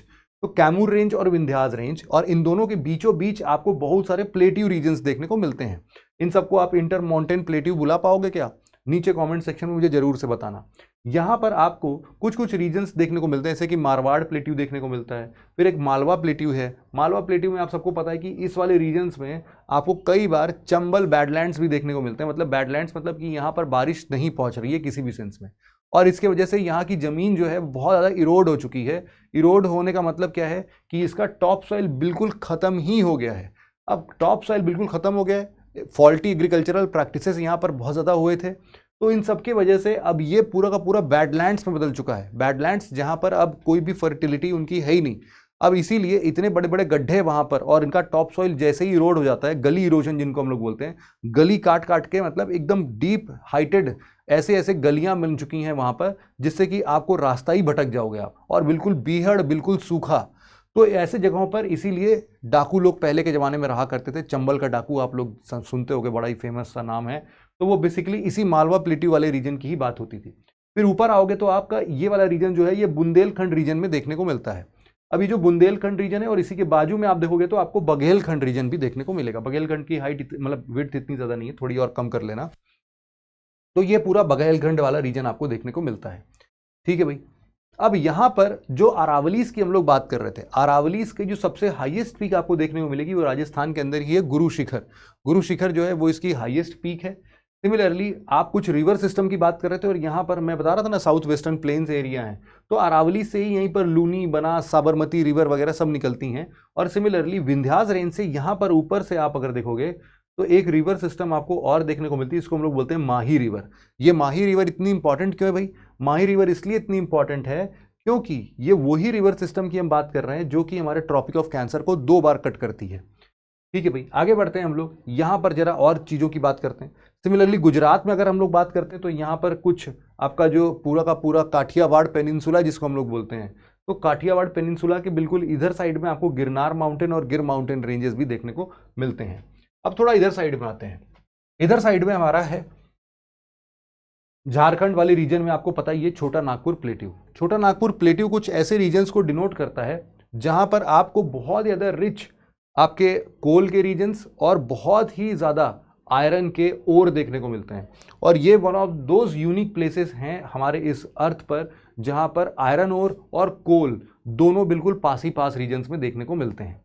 अब ये जो छोटा नागपुर प्लेट्यू रीजन है, इस प्लेट्यू रीजन्स के ऊपर और नीचे भी आपको कई सारे हिल्स और माउंटेन्स रेंजेस और प्लेट्यू रीजन्स देखने को मिलेंगे। जैसे कि छोटा नागपुर प्लेट्यू के ऊपर आप आओगे तो आपको मिलता है हजारीबाग प्लेट्यू, और इधर साइड में आपको क्या मिलता है, रांची प्लेट्यू। तो एक डायगोनल की बात करें तो दो प्लेट्यूज से है ये, एक ऊपर हजारीबाग और नीचे रांची प्लेट्यू। और इधर साइड में जब आप आते हो तो आपको मिलता है एक राजमहल हिल्स और एक आपको मिलता है यहाँ पर गरजात हिल्स। ये रांची प्लेट्यू, रांची में जब आप लोग जाते हो तो रांची में भी एक बहुत ही शानदार पार्क है। उस पार्क में, रांची पार्क में जब आप जाते हो तो आपको बहुत ऊपर ऊंचे ऊंचे चट्टान वगैरह सब जो चट्टान दिखने को मिलते हैं वो सब रांची प्लेट्यू का ही पार्ट है आपका, है ना। फिर ऊपर जाते हो तो आपको राजमहल हिल्स देखने को मिलते हैं, और इधर साइड में नीचे आते हो तो आपको गरजात हिल्स देखने को मिलते हैं। तो इस डायगोनल्स पर आपको हिल्स याद करना है, और इस डायगोनल पर आपको क्या याद करना है, प्लेट्यू रीजन से याद करना है। छोटा नागपुर प्लेट्यू इसीलिए इन सब चीजों से घिरा हुआ है। छोटा नागपुर प्लेट्यू बिल्कुल बीचों बीच हाइटेड प्लेस पर है, और यहां से कुछ नदियां भी निकलती हैं जो कि एक रेडियल पैटर्न बनाते हुए हमें दिखती हैं। रेडियल पैटर्न मतलब कि बिल्कुल बीचों बीच पर्वत और उसके चारों तरफ से नदियां जो है नीचे नीचे बहती जा रही हैं। ऊपर के रीजन में हम लोग बोलते हैं तो ऊपर यहाँ से गंगा रिवर सिस्टम जो जब चलती है तो इसी की वजह से गंगा रिवर सिस्टम में आपको एक रिवर जाते हुए मिलती है जिसको हम लोग बोलते हैं नॉर्थ कोयल। नॉर्थ कोयल बेसिकली डायरेक्ट गंगा में नहीं मिलती है, यहीं पर नीचे अभी बढ़ाऊंगा मैं, इस वाले रीजन को हम लोग अमरकंटक प्लेट्यू बोलते हैं। इस अमरकंटक प्लेट्यू से भी एक रिवर निकलती है जिसको हम लोग बोलते हैं सोन रिवर। इस सोन रिवर की एक ट्रिब्यूटरी है नॉर्थ कोयल जो कि छोटा नागपुर प्लेट्यू से निकलती है। सिमिलरली तुम्हारी यहीं से नीचे की तरफ से निकलती है साउथ कोयल रिवर। साउथ कोयल रिवर वही रिवर है जो कि बेसिकली तुम्हारे लिए ब्राह्मणी रिवर का एक ट्रिब्यूटरी बनाती है। इसके अलावा कुछ रिवर सिस्टम जो यहां से और निकलते हैं वो है दामोदर रिवर, बड़ाकर रिवर और सुवर्णरेखा रिवर। ये तीन रिवर सिस्टम आपको ध्यान में रखना है, और रेडियल पैटर्न की बात मैंने पहले कर दी। अब यहां पर एक चीज का ध्यान देना कि बहुत पहले के जमाने में एक और यहां पर फॉल्टी रीजन हम लोग को देखने को मिलता है। बांग्लादेश का पूरा जो हिस्सा है इसको हम लोग बोलते हैं मालदा गैप। मालदा गैप बोलते हैं, या फिर हम इसको राजमहल गारो गैप भी बोलते हैं। क्यों भाई? क्योंकि इधर साइड में राजमहल हिल्स है और इधर साइड में गारो हिल्स है। इनके बीच वाला जो पूरा हिस्सा है वो एक बार बिल्कुल नीचे धस गया, और इसके धसने से फिर यहां से ही आपका ब्रह्मपुत्र रिवर भी आता है और इधर से गंगा रिवर आती है। तो गंगा और ब्रह्मपुत्र ने यहाँ इस पूरे रीजन्स पर अगेन बहुत तगड़े तरीके से डिपॉजिट्स करके इसको भी एक प्लेन एरिया में, रिलेटिवली प्लेनर एरिया में कन्वर्ट किया है, और इस प्लेन एरिया को ही हम लोग बांग्लादेश का प्लेन बोलते हैं। लेकिन इधर साइड में जो इसी का एक्सटेंशन था, राजमहल हिल का ही फर्दर एक्सटेंशन आपका गारो, खासी, जयंतिया और मिकिल रेगमा और बराइल, जो 6 माउंटेन रेंजेस हम लोगों ने पढ़े थे, इन सभी 6 माउंटेन रेंजेस को हम लोग डेक्कन माउंटेन्स के या फिर डेक्कन प्लेट्यू का ही पार्ट मानते हैं। और ये तो मालदा गैप बाद में बना, और बाद में फिर इसको हम लोगों ने बिल्कुल प्लेन रीजन में कन्वर्ट होते हुए देखा। तो इस पूरे हिस्से को हम लोगों ने एक बार अच्छे तरीके से समझा। अगला जो पार्ट है हमारा विंध्यास का, हम लोगों ने पढ़ा था विंध्यास, और ऊपर हमारा आता है कैमूर रेंज। और यहीं पर हमारे लिए क्या मिलते हैं, जो विंध्यास है, इन विंध्यास को हम लोग बोलते हैं ब्लॉक माउंटेन्स। ब्लॉक माउंटेन्स वो हिस्से होते हैं जिनके बीच के हिस्से एकदम से धस जाएं, और उनके धसने से जो आजू और बाजू के यहाँ पर माउंटेन्स हैं उनको हम लोग क्या बोलेंगे, ब्लॉक माउंटेन्स बोलते हैं। ये बेसिकली होस्ट रीजन्स होते हैं, और जो हिस्सा धस जाता है उसको हम लोग बोलते हैं ग्रैबन रीजन। अब यहाँ पर ध्यान देना कि जो विंध्यास और जो तुम्हारा सतपुड़ा रेंज है, इन दोनों के बीच से जो हमारा डिप्रेशन क्रिएट हुआ, जो हमारा ग्रैबन क्रिएट हुआ, इस ग्रैबन को हम लोग बेसिकली अमरकंटक प्लेट्यू और मैकाल रेंजेस से निकलते हुए देखते हैं। मतलब मैकाल रेंज जो कि अमरकंटक प्लेट्यू के पास में ही है, यहां से वो नर्मदा रिवर धीरे धीरे करते हुए निकलती है, और फिर फाइनली आपके gulf of Cambay, gulf of Khambhat में यहाँ पर ये ड्रेन होती हुई दिखाई देती है आपको। और सिमिलरली आपका ये जो पूरा का पूरा अमरकंटक प्लेट्यू है, ये भी आपको MP और छत्तीसगढ़ के बाउंड्री रीजन्स पर देखने को मिल जाता है, और यहीं से आपका सतपुड़ा रेंज भी स्टार्ट हो जाता है। सतपुड़ा रेंज का सबसे पहला माउंटेन रेंज है आपका मैकाल, दूसरा है महादेव, तीसरा है गाविलगढ़, और 14 है राजपीपला। अगर इनके स्टेट्स की बात करूंगे तो थोड़े थोड़े बहुत अजीबोगरीब मिलेंगे आपको।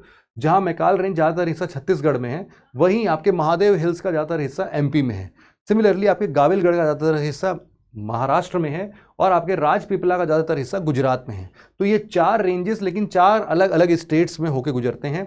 इसी महादेव हिल्स के जस्ट नीचे एक प्लेट्यू देखने को मिलता है जिसको हम लोग बेतुल प्लेट्यू का नाम देते हैं, और ये जो बेतुल प्लेट्यू है इससे 2 इंपॉर्टेंट रिवर्स निकलते हुए दिखाई देती हैं। पहला है तापी रिवर जो कि अगेन अरेबियन सी में जाके मिलता है, और दूसरा है आपका वेनगंगा रिवर। ये वेनगंगा रिवर वही रिवर है, अभी गोदावरी रिवर पढ़ाऊंगा तो गोदावरी रिवर की ट्रिब्यूट आपको देखने को मिलेगी।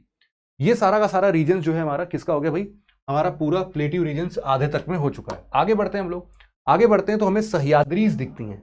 सह्याद्री वो माउंटेन रेंजेस आप बोल सकते हो जो कि वेस्टर्न घाट का ही हिस्सा है, लेकिन ये वेस्टर्न घाट महाराष्ट्र में हम इनको सह्याद्रीज के नाम से जानते हैं।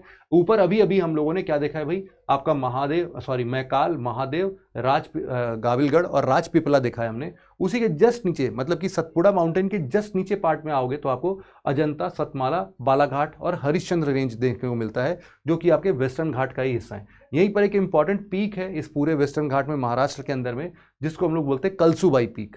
और सिमिलरली आप नीचे आते हो तो आपको क्या मिलता है, महाबलेश्वर देखने को मिलता है। ऊपर इसी साइड में, इधर साइड में आप आते हो तो आपको त्र्यंबकेश्वर देखने को मिलता है, जहां से कौन सी रिवर निकलती है भाई, आपको कावेरी रिवर निकलते हुए दिखती है। और सिमिलरली नीचे की बात जब आप करते हैं, यहाँ पर महाबलेश्वर, यहाँ से आपको कृष्णा रिवर ओरिजिनेट होते हुए दिखाई देती है। तो त्र्यंबकेश्वर और यहाँ पर नीचे महाबलेश्वर, ये दोनों के दोनों आपको पता है कि ज्योतिर्लिंग्स में से भी एक माने जाते हैं।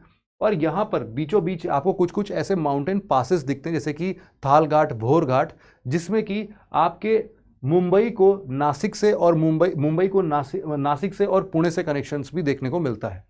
तो उसके बारे में भी थोड़ी देर में हम लोग वेस्टर्न घाट में चर्चा करेंगे। नीचे और आते हैं, महाराष्ट्र के नीचे हम लोग पहुंच गए अभी कर्नाटका वाले रीजन में। कर्नाटका के रीजन में अभी आगे हम लोग बढ़ेंगे तो ये पूरा वेस्टर्न घाट वाला रीजन है। वेस्टर्न घाट के इधर साइड में आपका वेस्टर्न कोस्टल रीजन है, तो इसीलिए इसको हम लोग कोस्टल प्लेन एरिया बुलाते हैं, ग्रीन कलर में डिपिक्टेड है। बीच वाला जो आप हिस्सा देख रहे हो, यहां पर इसको बोलते हैं मलनाड रीजन। ये जो मलनाड रीजन है, मलनाड होगा ये क्या है भाई, मलनाड रीजन है। ये जो मलनाड रीजन है आपका, ये एक हिली फॉरेस्ट रीजन है। क्यों हिली फॉरेस्ट रीजन है भाई साहब? अरे यही तो वेस्टर्न घाट वाला हिस्सा है। अब वेस्टर्न घाट के हिस्से को जब उधर साइड में जाओगे तो आपको मिलता है मैदान रीजन, और मैदान रीजन बेसिकली एरिड रीजन है। क्यों भाई? क्योंकि इधर से बारिश आएगी, सारा का सारा आपके बारिश जो होगी वो इसके किस साइड होगी भाई, इसके बिल्कुल ओरोग्राफिक रेनफॉल फ्रंट साइड में देखने को मिलेगी, और जो इसका लीवर्ड साइड है वो लीवर्ड साइड में बारिश थोड़ी कम होती है, इसकी वजह से यहाँ पर थोड़ा सूखा देखने को मिलता है। और यही सेम चीज यहाँ पर भी आपको देखने को मिलेगा कि चूंकि इतने सारे माउंटेन रेंजेस हैं, ये अजंता, ये बालाघाट, ये सब क्या करते हैं, इधर वाले रीजन्स को, मराठवाड़ा रीजन जो है, इन सभी रीजन्स को थोड़ा सा वो विदर्भा रीजन वगैरह को ढक लेती हैं, जहां से बारिश नहीं पहुंच पाती है। इधर से ईस्टर्न घाट ढक लेती है और इधर से ये सारे माउंटेन्स ढक लेते हैं। तो दोनों के लीवर्ड साइड में यहाँ पर विदर्भा रीजन वगैरह देखने को मिलता है। इसीलिए ये वो रीजन है जहां पर बारिश नहीं होती है। फार्मर सुसाइड के केसेस सबसे ज्यादा देखने को मिलते हैं। यहां पर आगे बढ़ते हैं हम लोग, तो इसी में एक जो निचला हिस्सा है, इसी को हम लोग धारवाड़ प्लेट्यू बोलते हैं, और ये पूरा रीजन जो है हमारा कर्नाटका धारवाड़ प्लेट्यू कहलाता है। सिमिलरली तेलंगाना से आंध्र प्रदेश के बिल्कुल बॉटम लेयर तब आप आते हैं तो आपको मिलता है आपका तेलंगाना प्लेट्यू। इसके बिल्कुल साउथ में आपको मिलता है क्या, रायलसीमा हिल्स मिलता है। रायलसीमा हिल्स के जस्ट ऊपर आपको शेषाचलम हिल्स मिलता है, और ये शेषाचलम हिल्स ही है जहां से आपके पेन्नेरू रिवर ओरिजिनेट होते हुए दिखाई देती है और फिर बे ऑफ बंगाल में मिल जाती है। यहाँ पर अगर हम लोग कुछ इंपॉर्टेंट पीक्स वगैरह की बात करते हैं तो यहाँ पर आप देख पाओगे कि जो धारवाड़ प्लेट्यू है, Dharwad plateau is again a mineral rich site. यहाँ पर बैंगलोर वगैरह बहुत मिनरल रिच सेंटर्स यहाँ पर देखने को मिलते हैं, बहुत सारे मिनरल ओर्स यहाँ पर देखने को मिलते हैं। और यहाँ पर गोवा वाला जो सीन आप देख रहे हो, गोवा में दो इंपॉर्टेंट रिवर्स हैं, मांडोवी और जुआरी। और यहाँ पर जब आप इस वाले रीजन्स में आते हो, धारवाड़ रीजन में, तो आपको यहाँ पर कुछ माउंटेन रेंजेस जैसे कि शिमोगा, बाबा बुदान, कुद्रेमुख, मुलायनगिरी जो है वो आपका हाईएस्ट पीक है इस पूरे रीजन का। और यहाँ पर एक मिलता है आपको ब्रह्मगिरी और बिलीगिरी रंगा। तो बहुत सारे गिरी हैं यहाँ पर, है ना, जैसे कि मुलायनगिरी, फिर ब्रह्मगिरी, फिर आपका बिलीगिरी, है ना। तो ऐसे और कुछ हैं, शिमोगा, बाबा बुदान और कुद्रेमुख। तो बेसिकली ये वाला जो रीजन है, मलनाड रीजन, हिली फॉरेस्ट वाला रीजन है, इसी को आप बाबा बुदान हिल्स के नाम से भी जानते हैं। और इधर वाला साइड जो आपका एरिड रीजन है वो तो वही सूखा पड़ा हुआ है उधर। तो ये पूरा का पूरा सेंस हो गया आपका। इधर इसी के कॉन्फ्लुएंस पर धारवाड़ प्लेट्यू के बिल्कुल नीचे आप आओगे तो आपको इसी में बैंगलोर प्लेट्यू के नाम से भी एक रीजन देखने को मिलता है। तेलंगाना प्लेट्यू की हाइट कुछ खास है नहीं, 500 से 600 मीटर की हाइट है इसकी बस। इसके आगे हम लोग बढ़ते हैं तो यहाँ पर हम लोग को देखने को मिलता है हमारा नीलगिरी हिल्स। ये जो बिल्कुल सेंटर है, तीन स्टेट से कॉन्फ्लुएंस पर, ऊपर कर्नाटका, केरला और तमिलनाडु, इन तीनों के कॉन्फ्लुएंस पर हम लोग को देखने को मिलता है नीलगिरी हिल्स। इसके बहुत सारे पार्ट हमारे वेस्टर्न घाट के भी हिस्से में बनते हैं, इसीलिए जब वेस्टर्न घाट को हम काउंट करते हैं तो हम वेस्टर्न घाट को तमिलनाडु में भी काउंट करते हैं, ये बात हमेशा याद रखना। तो नीलगिरी हिल्स यहाँ पर एक बहुत इंपॉर्टेंट पीक है जिसको हम लोग बोलते हैं डोडाबेटा पीक। डोडाबेटा पीक ही यहाँ नीलगिरी का सबसे हाईएस्ट है, और वो कहाँ पर है भाई, तमिलनाडु वाले सेक्शन में पड़ता है। यहीं पर आप नीचे आते हो, केरला और तमिलनाडु के बॉर्डर पर आपको मिलता है अन्नामलाई रेंज। अन्नामलाई रेंज की हाईएस्ट पीक है अनाईमुडी पीक ये, और नीचे जब आप आते हो तो आपको मिलता है कार्डमम हिल्स। कार्डमम हिल्स का हाईएस्ट पीक आपका अगस्थमाला। तो अब अगर इन सभी के रेंजेस की भी बात करोगे तो आपके निचले वाले हिस्से के जो हिल वगैरह हैं, जैसे कि आपका अनाईमुडी रेंज है, वो वैसे ही पूरे के पूरे वेस्टर्न घाट का सबसे हाईएस्ट पीक है ना। तो इस रीजन में अनाईमुडी, मतलब कि जब आप नॉर्थ टू साउथ आओगे तो कभी भी यूपीएससी बोले कि नॉर्थ में माउंटेन पीक्स वेस्टर्न घाट के ऊंचे हैं, नहीं भाई, हमने देखा ना कि अनाईमुडी पीक सबसे ज्यादा है और अनाईमुडी से थोड़ा ही छोटा है अगस्थमालाई भी है। तो इसलिए ये सारे रीजन्स ज़्यादा हाइटेड हैं, है ना। तो हाइट आपका साउथ में ज़्यादा है, नॉर्थ में कम है। सह्याद्रीज की हाइट थोड़ी कम देखने को मिलेगी। और मैं यही बता रहा था कि टोटल ऐसे 6 स्टेट्स आपको देखने को मिलते हैं। गुजरात से स्टार्ट करते हैं, गुजरात, महाराष्ट्र, कर्नाटका, केरला और तमिलनाडु, ये 6 स्टेट्स आपको यहाँ पर देखने को मिलेंगे। और यहीं पर आप नीलगिरी माउंटेन्स की जब आप बात करते हैं, नीलगिरी रेंजेस की बात करते हैं, तो यहीं पर आपको एक शोला फॉरेस्ट देखने को मिलता है, बहुत ही शानदार है। आपने वो बचपन में देखा होगा ना, टेलीटबीज में देखते थे, वो पहाड़ जो है, पहाड़ी क्षेत्र पर बहुत छोटे छोटे घास उगते थे, समझ लो वैसा ही एक फॉरेस्ट रीजन है जिसको हम लोग बोलते हैं स्टंटेड माउंटेन टेम्परेट फॉरेस्ट। वैसा रीजन यूजुअली इस लैटिट्यूड पर देखने को नहीं मिलता, इसीलिए बहुत ही यूनिक फीचर है। यहीं पर आपको नील कुरुंजी फ्लावर्स देखने को मिलते हैं जो कि 12 साल के बाद ब्लॉसम करते हैं। तो बड़े ही यूनिक नील कुरुंजी, वहीं पर एक ट्राइब है वो उनको कलेक्ट करती है, और यहीं पर एक आपको ग्रासलैंड इकोसिस्टम यहाँ पर इस शोला फॉरेस्ट के अंदर भी देखने को मिल जाता है। अगला जो हमारा पोर्शन है वो आता है हमारा यहाँ पर रीजन, आप इसको देख सकते हैं, आपके ईस्टर्न घाट का ये पूरा का पूरा रीजन है। ईस्टर्न घाट का जो पूरा रीजन है आप इसको देख सकते हैं, स्टार्टिंग विद गरजात हिल्स वही है जहाँ पर हम लोग बात कर रहे थे। ऊपर ये छोटा नागपुर प्लेट्यू के उधर साइड में राजमहल हिल्स, और नीचे गरजात हिल्स देखा था हमने, गरजात हिल्स। और इधर साइड में आपका क्या है भाई, नायरगढ़ हिल्स है। नायागढ़ हिल्स के बाद नीचे आप आते हो तो आपको एक वी शेप में आपको नदन सरकार करके एक रीजन देखने को मिलता है। नीचे आप आओगे आंध्र प्रदेश में तो आपको नल्लामला हिल्स, वेणुकोंडा, पालाकोंडा, ये जितने भी कोंडा हैं ये कहाँ मिलेंगे आपको, आंध्र प्रदेश साइड में ही मिलेंगे, है ना। तो ये भी याद कर लेना, नल्लामला, वेणुकोंडा, पालाकोंडा हिल्स। और यहीं पर अभी हम लोगों ने तेलंगाना प्लेट्यू के ऊपर, रायलसीमा के ऊपर शेषाचलम हिल्स देखा था, तो वो शेषाचलम हिल्स यहीं पर है। सिमिलरली आपका जितना भी जवादी, शेवरॉय और पंचाई मलाई, शिरुमल्ली और पालमी हिल्स, ये सारे के सारे रीजन्स जो भी आप देख रहे हो सब तमिलनाडु का हिस्सा है। फिर यहीं पर आपने भी कार्डमम हिल्स और नीचे आपका अगस्थ्यमलाई रेंजेस भी देखने को, मतलब अगस्थ्यमलाई माउंटेन पीक भी देखने को मिला था आपको। फिर ये पूरा का पूरा आपका क्या है भाई, ईस्टर्न घाट का पोर्शन है। अब यहाँ पर कुछ चीज़ें जैसे मैंने याद किया था, जैसे नो पीजेस पर याद किया था भाई, क्या है भाई, नो पीजेस क्या है भाई आपका, नो से क्या हो गया, नल्ला मल्ला, फिर पी से पालाकोंडा, फिर जे से जवादी और एस से शेवरॉय, ये 2-3 तो ऐसे ही याद कर लो, है ना। तो नो पीजेस और उसके ऊपर भाई साहब ज़्यादातर करके पी और एस ही हैं, तो हमेशा याद रखना कि पंचमलाई, चिरुमली, है ना, फिर ऊपर भी शेषाचलम, फिर पलानी हिल्स, सब पी और एस की ही बात कर रहे हैं। तो पलानी हिल्स की जब हम बात करते हैं, पलानी हिल्स मोस्टली इस कॉन्फ्लुएंस पर आती है, और कई बार पलानी हिल्स को हम लोग ईस्टर्न घाट का हिस्सा मानते हैं, वेस्टर्न घाट का हिस्सा मानते हैं, not the eastern part. Next हमारे लिए क्या है भाई, वेस्टर्न कोस्टल प्लेन रीजन देखते हैं, मतलब कि अभी माउंटेन रेंजेस के और समुद्र के बीच वाले हिस्से को जब भी हम लोग देखते हैं तो इधर बहुत ही पतला रीजन देखने को मिलता है, और ईस्टर्न घाट पर ये काफी चौड़ा रीजन देखने को मिलता है। उसके पीछे बहुत ही सिंपल रीजन है, 2 रीजन की बात कर सकते हैं। इधर वाला हिस्सा जो है वो एक ऐसा रीजन था जो कि शुरुआती दौर पर ये कुछ ऐसा था, और यहाँ पर एक क्रैक डेवलप हो चुकी थी पहले से ही, जब तक इंडिया यूरेशियन प्लेट से टकराया नहीं था। जब इंडिया यूरेशियन प्लेट से टकराता है तो उससे जर्क जो क्रिएट होता है, उससे जो वेव क्रिएट होती हैं, उन वेव से आपको ये वाला हिस्सा जो क्रैक्ड था ऑलरेडी, वो भी सबमर्ज होता हुआ दिखाई देता है। यहाँ पर आपको सबमर्ज होते हुए चीज़ें दिख जाएंगी, और इस रीजन को हम क्या बोलते हैं, फॉल्टिंग बोलते हैं। ये वाला हिस्सा पूरा का पूरा अंदर धंस गया, इसकी वजह से यहीं पर आपके वेस्टर्न घाट्स भी ओरिजिनेट हो गए। इसीलिए ये बेसिकली हम बोलते हैं कि ये बिल्कुल कॉन्टिन्यूअस लोकेशन या फिर कॉन्टिन्यूअस सीक्वेंस में हम लोग को दिखते हैं, टूटे टूटे पर्वत पहाड़ी नहीं है ये। तो यहाँ पर जब भी हम लोग बात करते हैं तो ऊपर ये कच्छ वाला पार्ट है, कच्छ, गल्फ ऑफ कच्छ, तो gulf of Kutch, gulf of Khambhat, तो गल्फ ऑफ कच्छ वाला जो रीजन है यहीं को हम लोग कच्छ कोस्ट बोलते हैं। और इस वाले रीजन पर हम लोग क्या बोलते हैं भाई, इसको हम लोग बोलते हैं नॉर्मली क्या बोलते हैं, ये जो आप ग्रीन बेल्ट में देख रहे हो इसको हम लोग बोलते हैं काठियावाड़ कोस्ट, और यही है आपका काठियावाड़ पेनिनसुला, और इसके चारों तरफ क्या है, हमारा काठियावाड़ कोस्ट है। गुजरात का जो हिस्सा बचता है उसको फिर हम लोग गुजरात बोलते हैं, इसके बाद महाराष्ट्र स्टार्ट हो जाता है। तो महाराष्ट्र और कर्नाटका में हम इसको कोंकण कोस्ट बोलते हैं, कोंकण कोस्ट। और सिमिलरली जब आप इसको केरला में देखते हैं तो इसको हम लोग मालाबार कोस्ट बोलते हैं। जब आप तमिलनाडु और आंध्र प्रदेश के कुछ हिस्से की बात करते हैं तो इसको हम लोग कोरोमंडल कोस्ट बोलते हैं। और आंध्र प्रदेश के कुछ हिस्से से लेकर बिल्कुल वेस्ट बंगाल तक के कुछ रीजन तक आप जाते हो, उड़ीसा और वेस्ट बंगाल, तो हम इसको नदन सरकार बोलते हैं, नदन सरकार कोस्ट। और लेकिन उड़ीसा वाला जो बीच का हिस्सा है, उड़ीसा में इसको हम लोग उत्कल कोस्ट भी बोलते हैं, है ना। वो जनगण मन में आपने सुना होगा हमारे नेशनल एंथम में कि पंजाब सिंध गुजरात मराठा द्रविड़ उत्कल और बंगा, है ना। पंजाब, फिर इधर सिंध, सिंध प्रोविंस था इधर पूरा, पंजाब सिंध गुजरात, और इधर मराठवाड़ा पेनिनसुला पूरा मराठा रीजन्स था। पंजाब सिंध गुजरात मराठा, द्रविड़ रीजन, द्रविड़ मतलब ये पूरा नीचे का साउथ बेल्ट हो गया, द्रविड़ उत्कल उड़ीसा, और बंग मतलब बांग्लादेश।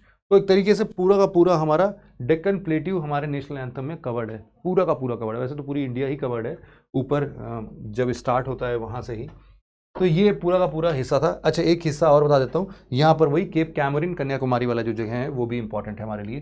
कोस्टल रीजन्स रिसेंटली हम लोगों ने देखा है कि वो बढ़ के 11,098 किलोमीटर के आसपास, या फिर 11,100 किलोमीटर के आसपास देखने को मिलता है।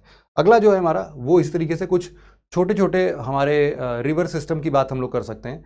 जो कोस्टल प्लेन्स की हम लोग बात कर रहे थे बेसिकली, तो हमारे लिए ये जो पूरा था काठियावाड़, कच्छ और काठियावाड़ और गुजरात, ये 3 कोस्टल रीजन्स जो आप देख रहे थे, इसी को हम लोग काठियावाड़ या सौराष्ट्र रीजन भी बोल सकते हैं।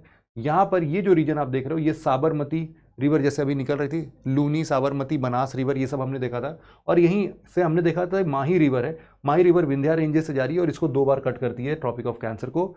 नीचे इसी तरीके से नर्मदा और तापी रिवर भी है, जो कि यहाँ पर कुछ रिवराइन यहाँ पर एस्चुरीज बनाती हैं, और इन एस्चुरीज के आगे हम लोग देखते हैं तो कुछ आइलैंड्स देखने को मिलते हैं, आलियाबेत और पिरोटन आइलैंड। पिरोटन आइलैंड अपने आप में बहुत ही जहरीले सांपों का एक देश है, मतलब देश बोल रहा हूँ, एक आइलैंड है, और यहाँ पर यूजुअली ह्यूमन्स को जाना प्रोहिबिटेड है। फिर आलियाबेट भी ऐसा ही एक खतरनाक सा आइलैंड आपको देखने को मिल सकता है।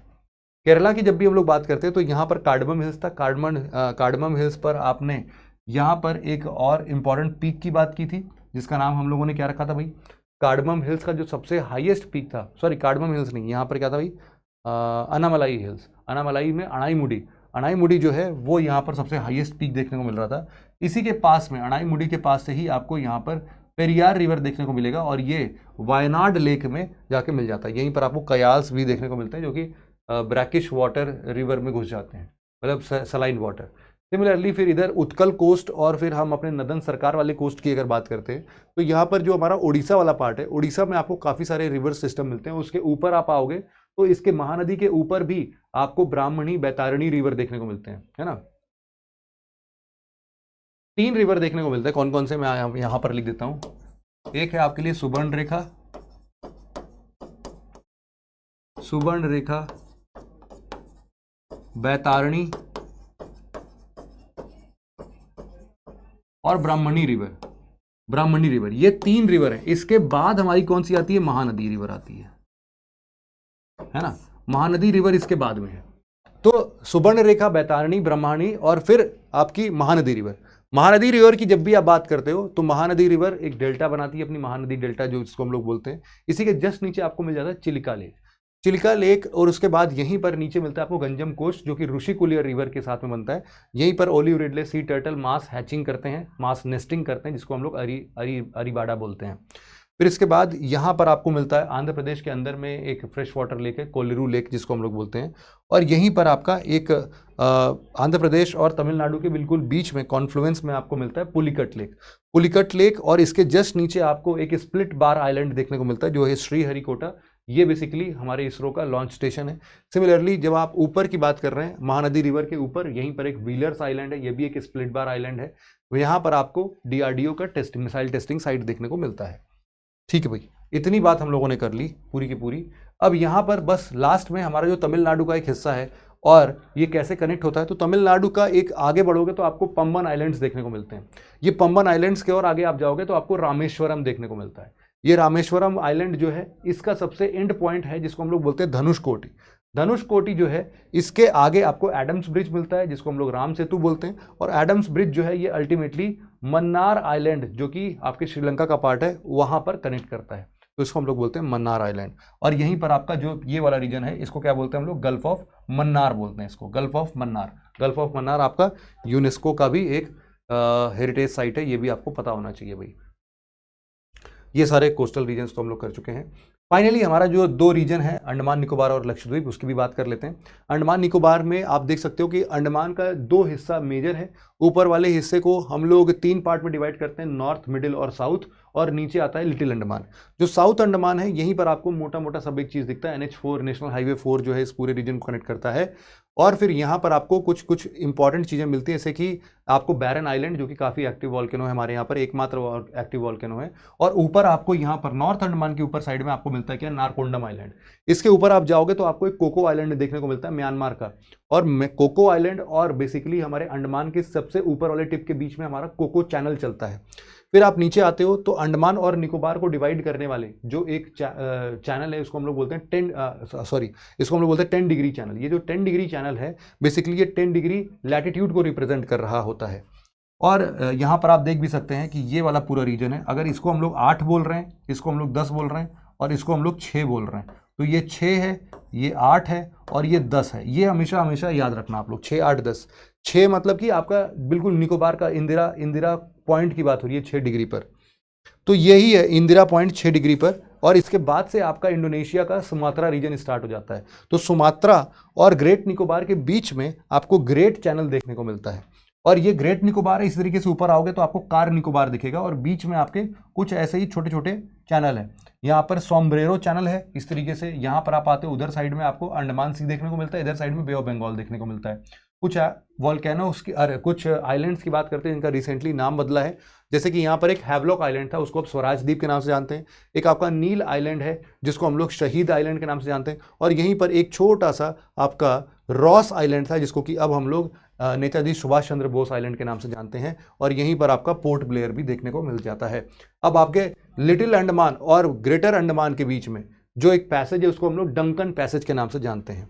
Let's move towards view of the national park. यहाँ पर आपको देखने को मिल सकता है, निकोबार में आपको कैम्बेल बे देखने को मिलता है। ऊपर जब आप अंडमान की बात करते हो तो एक सैडल पीक है। सैडल पीक इस पूरे रेंज का आपको सबसे एक्सटेंडेड पार्ट और सबसे हाईएस्ट पार्ट देखने को मिलता है। एक्चुअल में अंडमान एंड निकोबार और कुछ नहीं बल्कि आपके पूर्वांचल हिमालयास का एक एक्सटेंशन ही है। पूर्वांचल हिमालयास आपके म्यांमार में एक्सटेंड होता है अराकान यूमा के नाम से, और यही अराकान यूमा आगे चल के ये वॉल्केनिक आइलैंड्स भी बनाते हैं और इन्हीं को अंडमान एंड निकोबार आइलैंड्स के नाम से जानते हैं। But certain there are coral islands as well. जिस हिसाब से अंडमान निकोबार हमारे वॉल्केनिक आइलैंड्स हैं, वैसे ही हमारा लक्षद्वीप जो है वो कोरल आइलैंड है। इसको भी आप 2-3 मेजर ग्रुपिंग्स में डिवाइड कर सकते हो, जैसे कि कुछ है अमीन दीवी आइलैंड, उसको हम लोग लक्काडीव आइलैंड्स बोलते हैं, और लास्ट में मिनिकॉय आइलैंड्स बोलते हैं। तो अमीन दीवी आइलैंड्स जहां पर आप देख रहे हो यहाँ पर मेजर आपको काफ़ी सारे आइलैंड्स देखने को मिलते हैं। इसमें इंपॉर्टेंट कौन कौन सा है, अमीनी आइलैंड इंपॉर्टेंट है, कदमत आइलैंड है, और अगत्ती आइलैंड इसलिए इंपॉर्टेंट है क्योंकि यहाँ पर इसका एयरपोर्ट है। मतलब ये लक्षद्वीप का जो एयरपोर्ट है वो अगत्ती आइलैंड पर है। सिमिलरली जो लक्षद्वीप की कैपिटल है कवरत्ती, वो यहाँ पर आपको मिल जाएगी देखने को बीचों बीच। और यहाँ पर इनके बीच में मतलब कि एक ऊपर का जो हिस्सा है अमीन दीवी और लक्षद्वीप आइलैंड्स, और नीचे आपका मिनिकॉय आइलैंड, इन दोनों के बीच में आपको 9 डिग्री चैनल देखने को मिलता है। और सिमिलरली मिनिकॉय के नीचे ही आपको 8 डिग्री पैसेज या 8 डिग्री चैनल भी देखने को मिल जाएगा। तो ये तो पूरा रीजन हो गया हमारा किसका। हम लोग अगर एक बार देखने की कोशिश करें, अगर अपने मैप में एक बार देखने की कोशिश करें, यहाँ पर आप देख सकते हैं तो इस रीजन में हम लोगों ने अपने trans Himalayas, Himadri, Himachal, Shivalik, Purvanchal, northern plain, desert और ये सारे Aravalli, Marwar, Bundelkhand, Baghelkhand, Malwa, Vindhya, Satpura, Sahyadri, western ghat, Karnataka, Telangana plateau, Chota Nagpur plateau सब डिस्कस कर लिया। कोस्टल प्लेन के ईस्टर्न वेस्टर्न हिस्से डिस्कस कर लिए। आइलैंड में अंडमान निकोबार, लक्षद्वीप डिस्कस कर लिया। अब सिर्फ लास्ट पार्ट बचता है हमारा रिवर सिस्टम का। इसको भी जरा हम लोग जल्दी से देख लेते हैं। रिवर सिस्टम की हम लोग जरा बात करते हैं।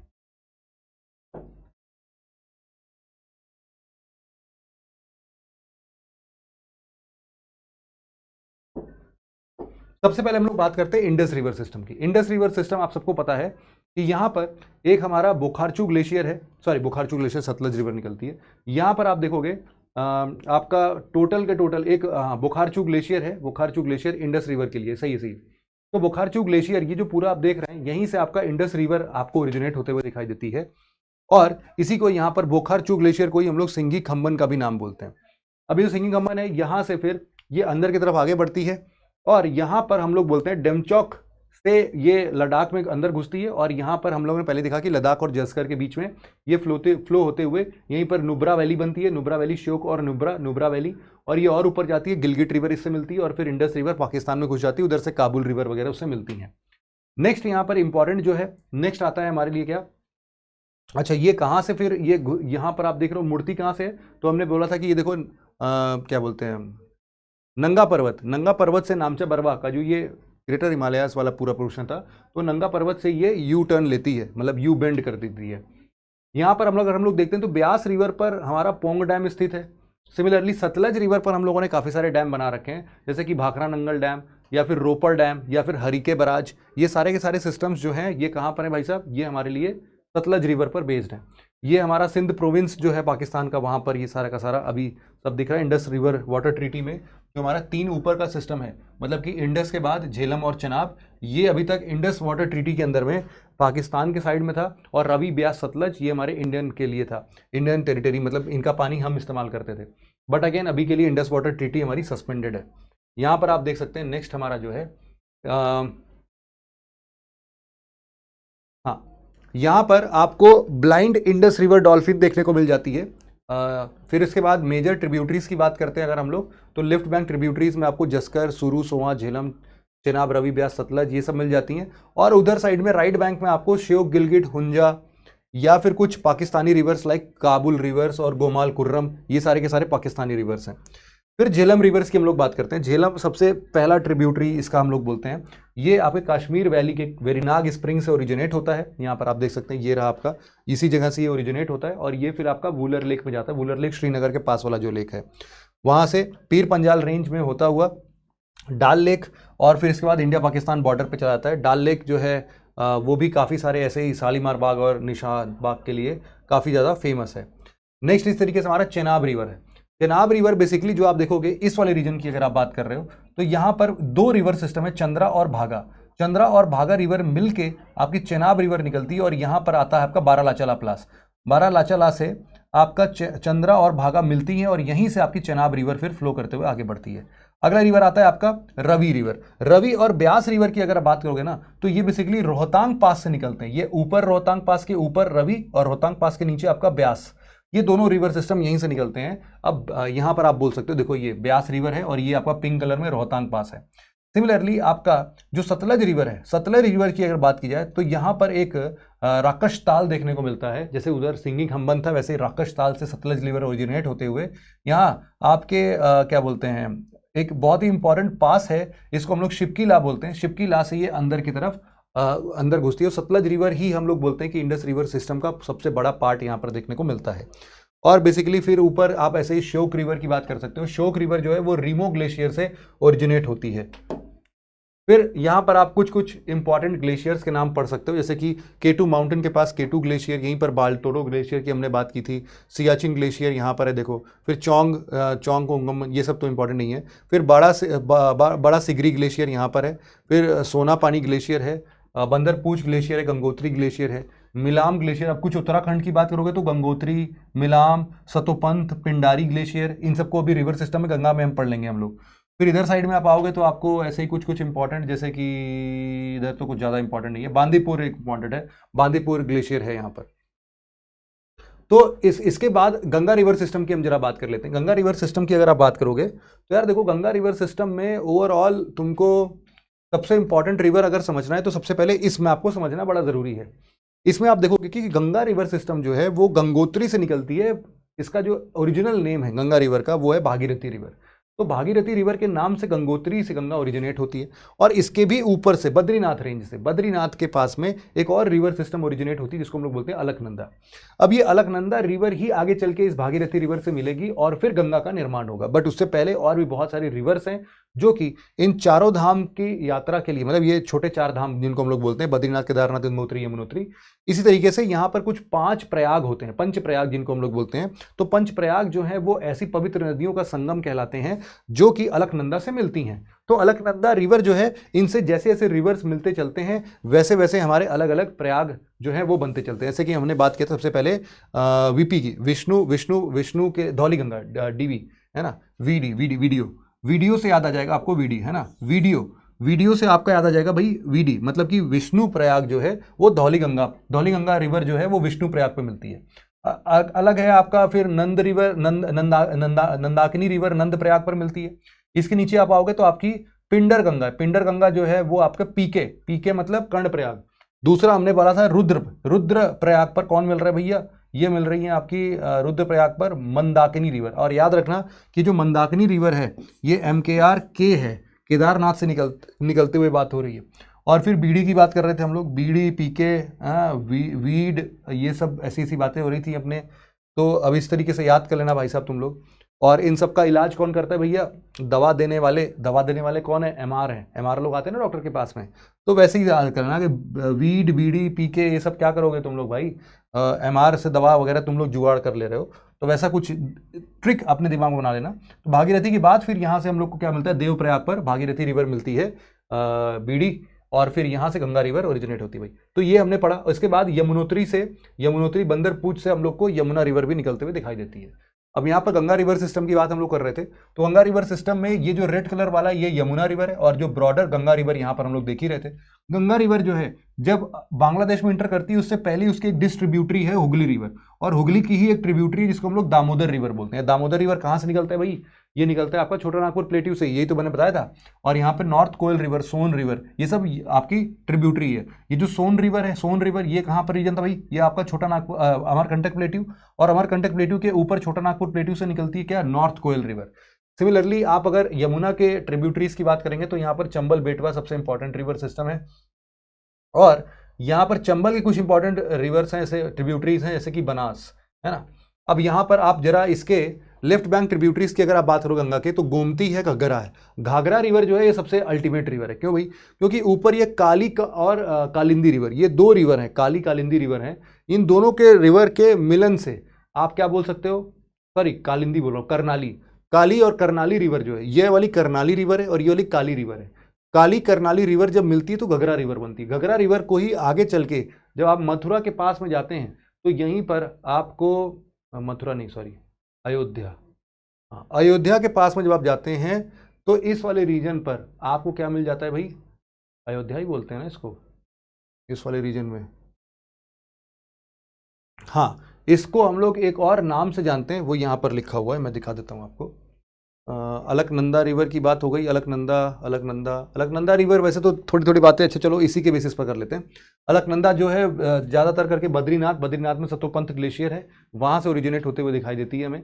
और फिर ये इसकी कुछ मेन ट्रिब्यूटरीज, ये सब तो हम लोग ऑलरेडी देख चुके हैं। बद्रीनाथ में ही तपतकुंड आपको देखने को मिलेगा। फिर भागीरथी रिवर की हमने बात की, भागीरथी रिवर वही जो गंगा का मेजर ओरिजिन है, और ये गंगोत्री ग्लेशियर गौमुख से निकलती है।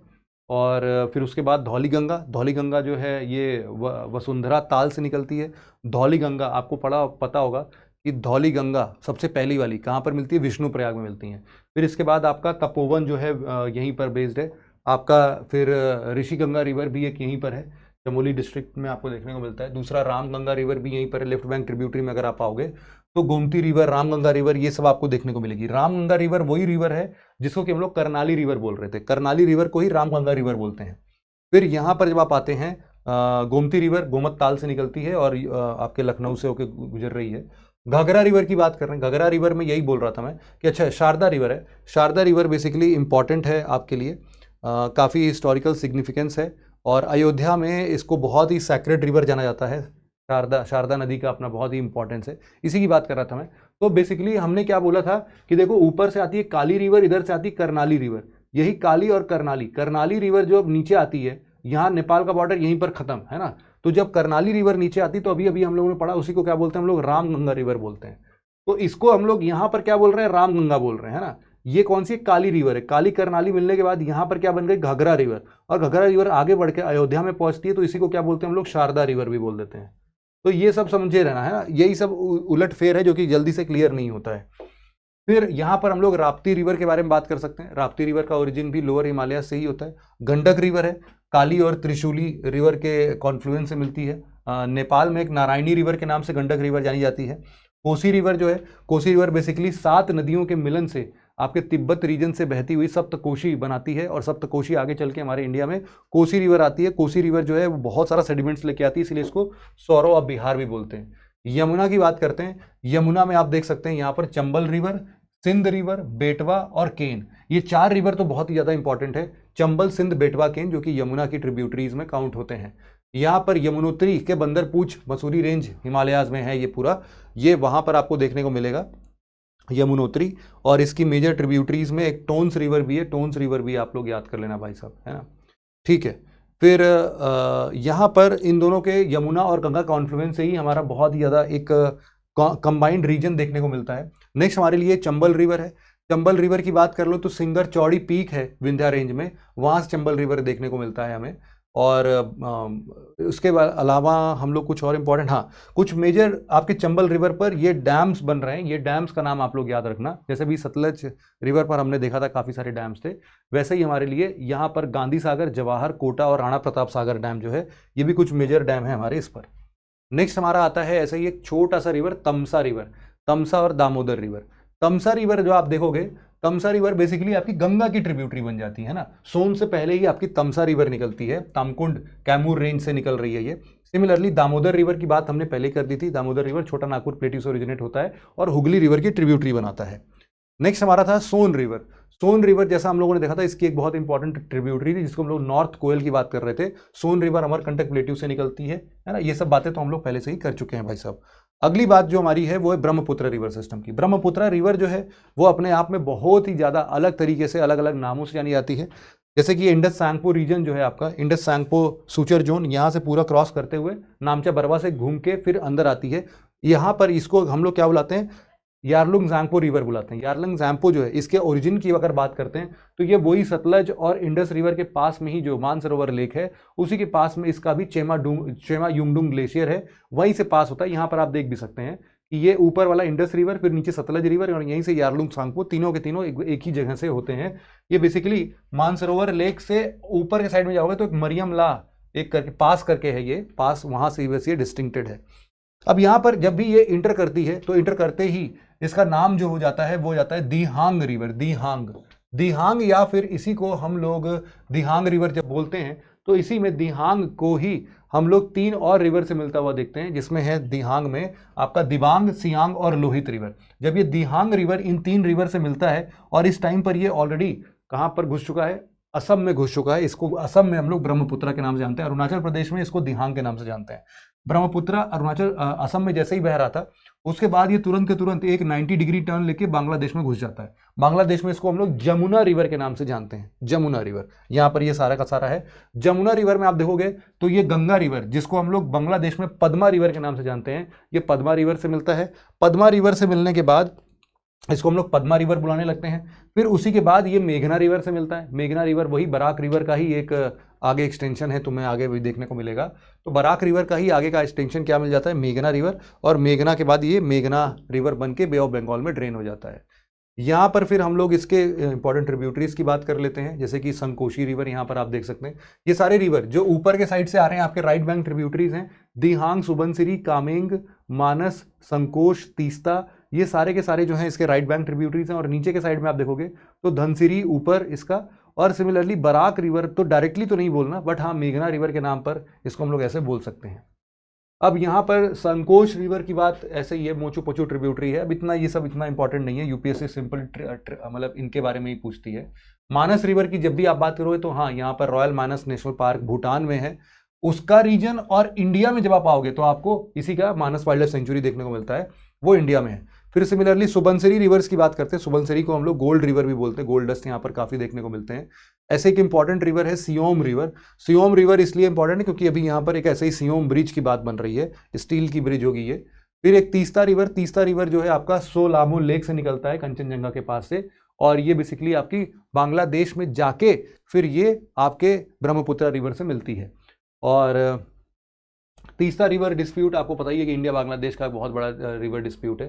फिर दिबांग रिवर की बात कर लेते हैं, दिबांग और लोहित रिवर, ये सारे वो रिवर हैं जो कि इमीडिएटली इसमें इंटर करते ही आपके दिहांग रिवर से मिलते हैं। जो आपका लोहित रिवर है वो मिश्मी हिल्स, अब और मिश्मी हमने पढ़ा था, मिश्मी हिल्स से निकलता है अरुणाचल प्रदेश में ही। फिर नेक्स्ट आपका आता है धनसिरी रिवर, धनसिरी और कपिली रिवर। धनसिरी और कपिली, धनसिरी की बात करो आप, धनसिरी वही है जो ऊपर सुबनसिरी के जस्ट नीचे धनसिरी मिलती है। तो धनसिरी, सुबनसिरी और ब्रह्मपुत्र चौराहा बनाते एक तरीके से। और आपको पता है कि ब्रह्मपुत्रा रिवर जो है अपने आप में बहुत सारे रिवराइन आइलैंड्स बनाते हैं। एक बहुत इंपॉर्टेंट रिवराइन आइलैंड है जिसको हम लोग मजूली आइलैंड बोलते हैं। मजूली आइलैंड भी ब्रह्मपुत्रा रिवर पर ही देखने को मिलेगा, असम के अंदर में। और इस तरीके से आप बहुत सारे डैम्स वगैरह भी देख सकते हैं। अगला हमारा नर्मदा रिवर सिस्टम है। नर्मदा रिवर सिस्टम जैसा हमने पहले बता दिया था कि अमरकंटक प्लेट्यू के नीचे मैकाल रेंज आता है, वहाँ से ये निकलता हुआ, मैकाल ही था, हाँ मैकाल ही था, मैकाल रेंज से निकलता हुआ यहाँ पर आपको देखने को मिलता है। और ये फाइनली अपना पूरा का पूरा पानी जो है वो गल्फ ऑफ खंबात में अरेबियन सी में ड्रेन करता है एस्चुरी बनाते हुए। हिली टेरेन से बीचों बीच ये घुसता है, तो इसीलिए यहाँ पर धुआंधार फॉल्स वगैरह ये सब देखने को मिलते हैं। जबलपुर रीजन में आपको देखने को मिला 15 मीटर का ये फॉल है। मार्बल वगैरह यहाँ पर आपको देखने को मिलता है। और आलिया बेट, इन सब की बात हम लोगों ने पहले कर ली थी। इसकी कुछ ट्रिब्यूटरीज हैं जो कि उतनी इंपॉर्टेंट तो नहीं है। तावा रिवर तो कुछ नहीं है। गोदावरी रिवर की हम बात करते हैं। Godavari river is all about दक्षिण गंगा रिवर। दक्षिण गंगा रिवर इसलिए क्योंकि काफ़ी बड़ी है, गंगा रिवर के जैसी है। और इसका आप लोग देखोगे तो इस रिवर का जो इसका लेफ्ट बैंक ट्रिब्यूटरी है वो बहुत ही ज़्यादा रिवर घना रिवर है, और राइट बैंक ट्रिब्यूटरी बहुत ही छोटा सा है। लेफ्ट बैंक ट्रिब्यूटरी पूर्णा, पेनगंगा, वर्धा, वेनगंगा रिवर वही है। देखो ऊपर जो कहाँ से निकला था, बेतुल प्लेटू से देखने को मिला था। हमने देखा था ना कि ऊपर महादेव हिल्स, महादेव के नीचे बेतुल, और बेतुल से ही वेनगंगा रिवर। फिर इसका वेनगंगा, इंद्रावती, सबरी, और नीचे की आप बात करोगे तो आपका प्रवड़ा, मंजीरा और मनियार रिवर, ये 2-3 चीज़ें इंपॉर्टेंट है। और यहाँ पर ये राजमुंदरी जगह है जहाँ पर ये अपना पूरा का पूरा डेल्टा फॉर्मेशन करती है। फिर लेफ्ट बैंक और राइट बैंक ट्रिब्यूटरी यहाँ पर हम लोगों ने सब देख ही लिया। इसकी इंद्रावती रिवर की अगर हम लोग बात करते हैं तो इंद्रावती रिवर आप देख सकते हैं उधर साइड में इंद्रावती रिवर। ये कालाहांडी ओडिशा से बस्तर का लाइफलाइन जाना जाता है। और नेक्स्ट है हमारे लिए प्राणहिता रिवर। प्राणहिता रिवर जो आप बोल सकते हैं कि one of the biggest river है, क्योंकि भाई साहब पेनगंगा, वर्धा और वेनगंगा ये तीन के तीनों रिवर अंतिम में जाके प्राणहिता बनाते हैं ना। तो प्राणहिता जो है वो उसमें 3-3 रिवर मिले हैं भैया, ये आप समझ लेना कि 3-3 रिवर का इन्फ्लुएंस है। पेनगंगा रिवर की इस तरीके से बात करते हैं तो यहाँ पर एक अपर पेनगंगा और लोअर पेनगंगा पर आपको एक बहुत ही इंपॉर्टेंट रिवर प्रोजेक्ट देखने को मिलता है। यहाँ पर इसी तरीके से आप लोग यहाँ पर सपली डैम और ईसापुर डैम भी यहाँ पर प्राइमरी डैम्स के नाम पर देख सकते हैं। फिर यहाँ से नेक्स्ट हमारा पड़ता है वर्धा रिवर। वर्धा रिवर की बात आप लोग जानते ही हो, बिगेस्ट रिवर है, विदर्भा रीजन का है। यही विदर्भा रीजन में ही एकमात्र सोर्स यहाँ पर देखने को मिलता है। सूखी होती है नदियाँ काफ़ी हद तक, और यहाँ पर अमरावती सिटी का ये हम लोग इसको लाइफलाइन मानते हैं। फिर एक आता है आपका नीचे, यहाँ पर आप देख सकते हो मंजीरा रिवर। मंजीरा रिवर जो है बालाघाट से निकलता है। बालाघाट हम लोगों ने पढ़ा था, है ना, अजंता, बालाघाट। तो बालाघाट, और ये सबसे बड़ी बात कि आपका जो ये पूरा का पूरा रिवर सिस्टम है, हम लोग पूरे के पूरे इस रिवर सिस्टम की बात कर रहे थे, तो हम लोग बोलते हैं कि ये त्रिम्बकेश्वर हिल से निकलता है, महाराष्ट्र के ऊपर वाला हिस्सा है। और यहाँ पर आपको महाबलेश्वर मिलेगा, महाबलेश्वर से भी कृष्णा रिवर देखने को मिलेगी। यहीं पर निजाम सागर आपका काफ़ी इंपॉर्टेंट, तेलंगाना में एक डैम यहाँ पर बनते हुए दिखाई देता है। नेक्स्ट आपका जो हिस्सा है वो है इंटरलिंकिंग ऑफ प्रोजेक्ट, जिसके अंदर में गोदावरी, नेक्स्ट हमारा एक रिवर है कृष्णा, और एक रिवर है हमारा पेन्नार रिवर। तो ये तीनों रिवर के इंटरलिंकिंग प्रोजेक्ट्स यहाँ पर आप देख सकते हैं। और आपका ये जो नेक्स्ट आपका कृष्णा रिवर, अभी कृष्णा रिवर यहाँ से आएगा। कृष्णा रिवर जो है ये आपका त्र्यंबकेश्वर, महाबलेश्वर से ये ओरिजिनेट होता है। यहाँ से आप देख सकते हैं ये महाराष्ट्र का ऊपर वाला रीजन है, और यहीं से महाबलेश्वर से ये ओरिजिनेट होता हुआ दिखाई दे रहा है। इसके दोनों साइड के रिवर सिस्टम काफ़ी घने हैं, और second largest east flowing river system है हमारे इस पेनिनसुला में। और सिमिलरली आप देखोगे तो इधर साइड में बालाघाट रेंज वगैरह सब कुछ यहाँ पर घिरा हुआ है। इधर साइड में आपको बालाघाट रेंज देखने को मिलता है, इधर साइड में आपको दूसरे वेस्टर्न घाट के, और इसमें कई सारे इंपॉर्टेंट डैम्स जैसे कि अलमत्ती, श्रीसैलम, नागार्जुन सागर और प्रकाशम बैराज, ये सारे यहाँ पर आपको देखने को मिलते हैं। इंपॉर्टेंट जैसे कि भीमा जो है आपका भीम शंकर हिल से निकलता है। भीम शंकर हिल जो है वो एक ज्योतिर्लिंग है। उज्जैनी डैम इसी पर बना हुआ है। और नेक्स्ट हमारे लिए मूसी रिवर जो है वो मुचकुंदा रिवर जो है उस नाम से भी जाना जाता है। और इसमें मूसी रिवर पर बहुत सारा वाटर फेस्टिवल होता है ना, तो ये भी सारे रेसिंग वेसिंग कयाकिंग सब यहीं पर हो रहा है। नेक्स्ट हमारा जो है वो है हमारा कोयना डैम जो है वो कोयना रिवर पर ही मिलता है हम लोग को, और कोयना वाइल्ड लाइफ सेंचुरी भी यहीं पर है। सिमिलरली आपका दूध गंगा और पंचगंगा है, वो भी आपको इसी जगह पर देखने को मिलता है। दूध गंगा और पंचगंगा, इन दोनों ही रिवर के ट्रिब्यूटरीज को आप किसमें, कृष्णा रिवर से रिलेट करके देख सकते हैं। फिर एक घाट प्रभा रिवर है। घाट प्रभा रिवर भी काफ़ी इंपॉर्टेंट है कृष्णा रिवर का। यहीं पर आपका गोकक वाटरफॉल देखने को क्योंकि मिलता है, गोकक वाटरफॉल, और घाट प्रभा प्रोजेक्ट है। माल प्रभा इसी तरीके से नीचे आप देख सकते हैं वहाँ पर। यहाँ पर एक नविला तीर्थ डैम करके एक काफ़ी इंपॉर्टेंट प्लेस है। रेणुका सागर डैम यहाँ पर देखने को मिलता है इसी के अंदर। फिर आता है आपका तुंगभद्रा। तुंगभद्रा जो है ये बेसिकली आपका रायचूर दोआब बनाता है ना, मतलब कि जो आपकी कृष्णा रिवर है और आपकी तुंगभद्रा रिवर है, इनके बीच का जो एरिया, इसी को हम लोग क्या बोलते हैं, रायचूर दोआब बोलते हैं, रायचूर दोआब। और ये तुंगा और भद्रा दो रिवर सिस्टम से मिलकर बनता है। नेक्स्ट हमारे पास जो रिवर सिस्टम है वो आता है हमारा कावेरी रिवर सिस्टम। ये जो कावेरी रिवर सिस्टम है ये पूरा आप देख सकते हैं कि ये ताल कावेरी से स्टार्ट होते हुए आपके पूरे इस कडलोर वाले जगह पर पूरा फैल जाता है, अपना डेल्टा बनाता है। और इसके कुछ इंपॉर्टेंट ट्रिब्यूटरीज की अगर हम लोग बात करें तो आपकी हरंगी, हेमावती, शिमशा, अर्कावती, और नीचे साइड में अगर आप इसके राइट बैंक ट्रिब्यूटरीज की बात करें तो काबिनी और भवानी, नोयल, अमरावती, ये सारे रिवर आपको देखने को मिलते हैं भाई। और लेफ्ट बैंक ट्रिब्यूटरीज में जो इंपॉर्टेंट है शिमशा और नंदी की बात कर सकते हैं, हेमवती, शिमशा रिवर, इन सब की बात करें, और अर्कावती, इन तीनों की रिवर की बात करो तो ये आपकी एक हिल है जिसको हम लोग नंदी हिल्स बोलते हैं, यहाँ से ओरिजिनेट होती है। शिमशा रिवर की अगर हम लोग बात करते हैं तो यहीं पर कर्नाटका का ना, यहाँ पर एक देव नारायण दुर्गा हिल्स है, वहाँ से ये निकलती हुई दिखाई देती है। और जो हेमावती है, ये हेमावती इस जगह पर एक वैसे ही वेस्टर्न घाट का एक हिस्सा है, वहाँ से कृष्ण सागर के पास से ये निकलती हुई दिखाई देती है। अगला हमारे लिए नीचे जो है वो है लक्ष्मण तीर्थ और काबिनी रिवर, है ना। काबिनी रिवर जो है ये भी वायनाड डिस्ट्रिक्ट के साथ में केरला से निकलती हुई दिखाई दे रही है आपको। और ऊपर आप जाओगे तो इरुपु फॉल्स जो है ब्रह्मगिरी रेंज में, वो भी आपको इसी लक्ष्मण तीर्थ पर ही देखने को मिलती है। फिर यहाँ पर आपका है सुवर्णवती। सुवर्णवती जहाँ पर आपको मिल जाए, सुवर्ण मतलब गोल्ड होता है, तो यहाँ पर भी आपको कुछ ना कुछ गोल्ड से रिलेटेड देखने को मिलेगा ही। सुवर्णवती डैम यहाँ पर इसीलिए बनाया गया है। और नीचे आप देख रहे हो वहाँ पर आपको दिख रहा है नोयल रिवर। नोयल रिवर जो है ये भी आपका, इसका एक नेम और है जिसको हम लोग बोलते हैं कंची नदी। कंची नदी इसको हम लोग बोलते हैं। और सिमिलरली आपकी जो अमरावती रिवर है, अमरावती रिवर की अगर हम लोग बात करते हैं नीचे के साइड में, ये भी आपके वेस्टर्न घाट से ही ओरिजिनेट होता हुआ दिखाई देता है, वेलिंगिरी हिल्स के पास में। अमरावती रिवर जैसे यहाँ पर दिखा है, ये इसका नाम हम लोग पोरनामी भी रखते हैं, पोरनामी। और यहीं पर Indira Gandhi wild life sanctuary national park भी देखने को मिलता है। फिर यहाँ पर अमरावती डैम भी था। इतना ही था हमारे लिए आज के इस पूरे लेक्चर में। आई होप कि आपको ये पूरा सीक्वेंस में फटाफट से आपका पूरा का पूरा इंडियन मैप रिवाइज हो चुका है और इंपॉर्टेंट सभी साइट्स के बारे में आपको याद भी हो गया, एकदम दिमाग में इमेज बन के क्लियर हो गया। आप कुछ भी इन सबसे पूछा जाएगा तो आपको एकदम तेजी से, भर्राटे से याद रहेगा सब एक चीज़, कुछ भी छूटा नहीं है इसमें। तो आज के इस वीडियो में इतना ही था। आई होप कि आपको ये वीडियो पसंद आई। नीचे कमेंट सेक्शन में मुझे जरूर से बताइएगा कि ये वीडियो आपको कैसा लगा। Thank you so much for listening it very patiently friends. Have a nice day, take care, bye bye.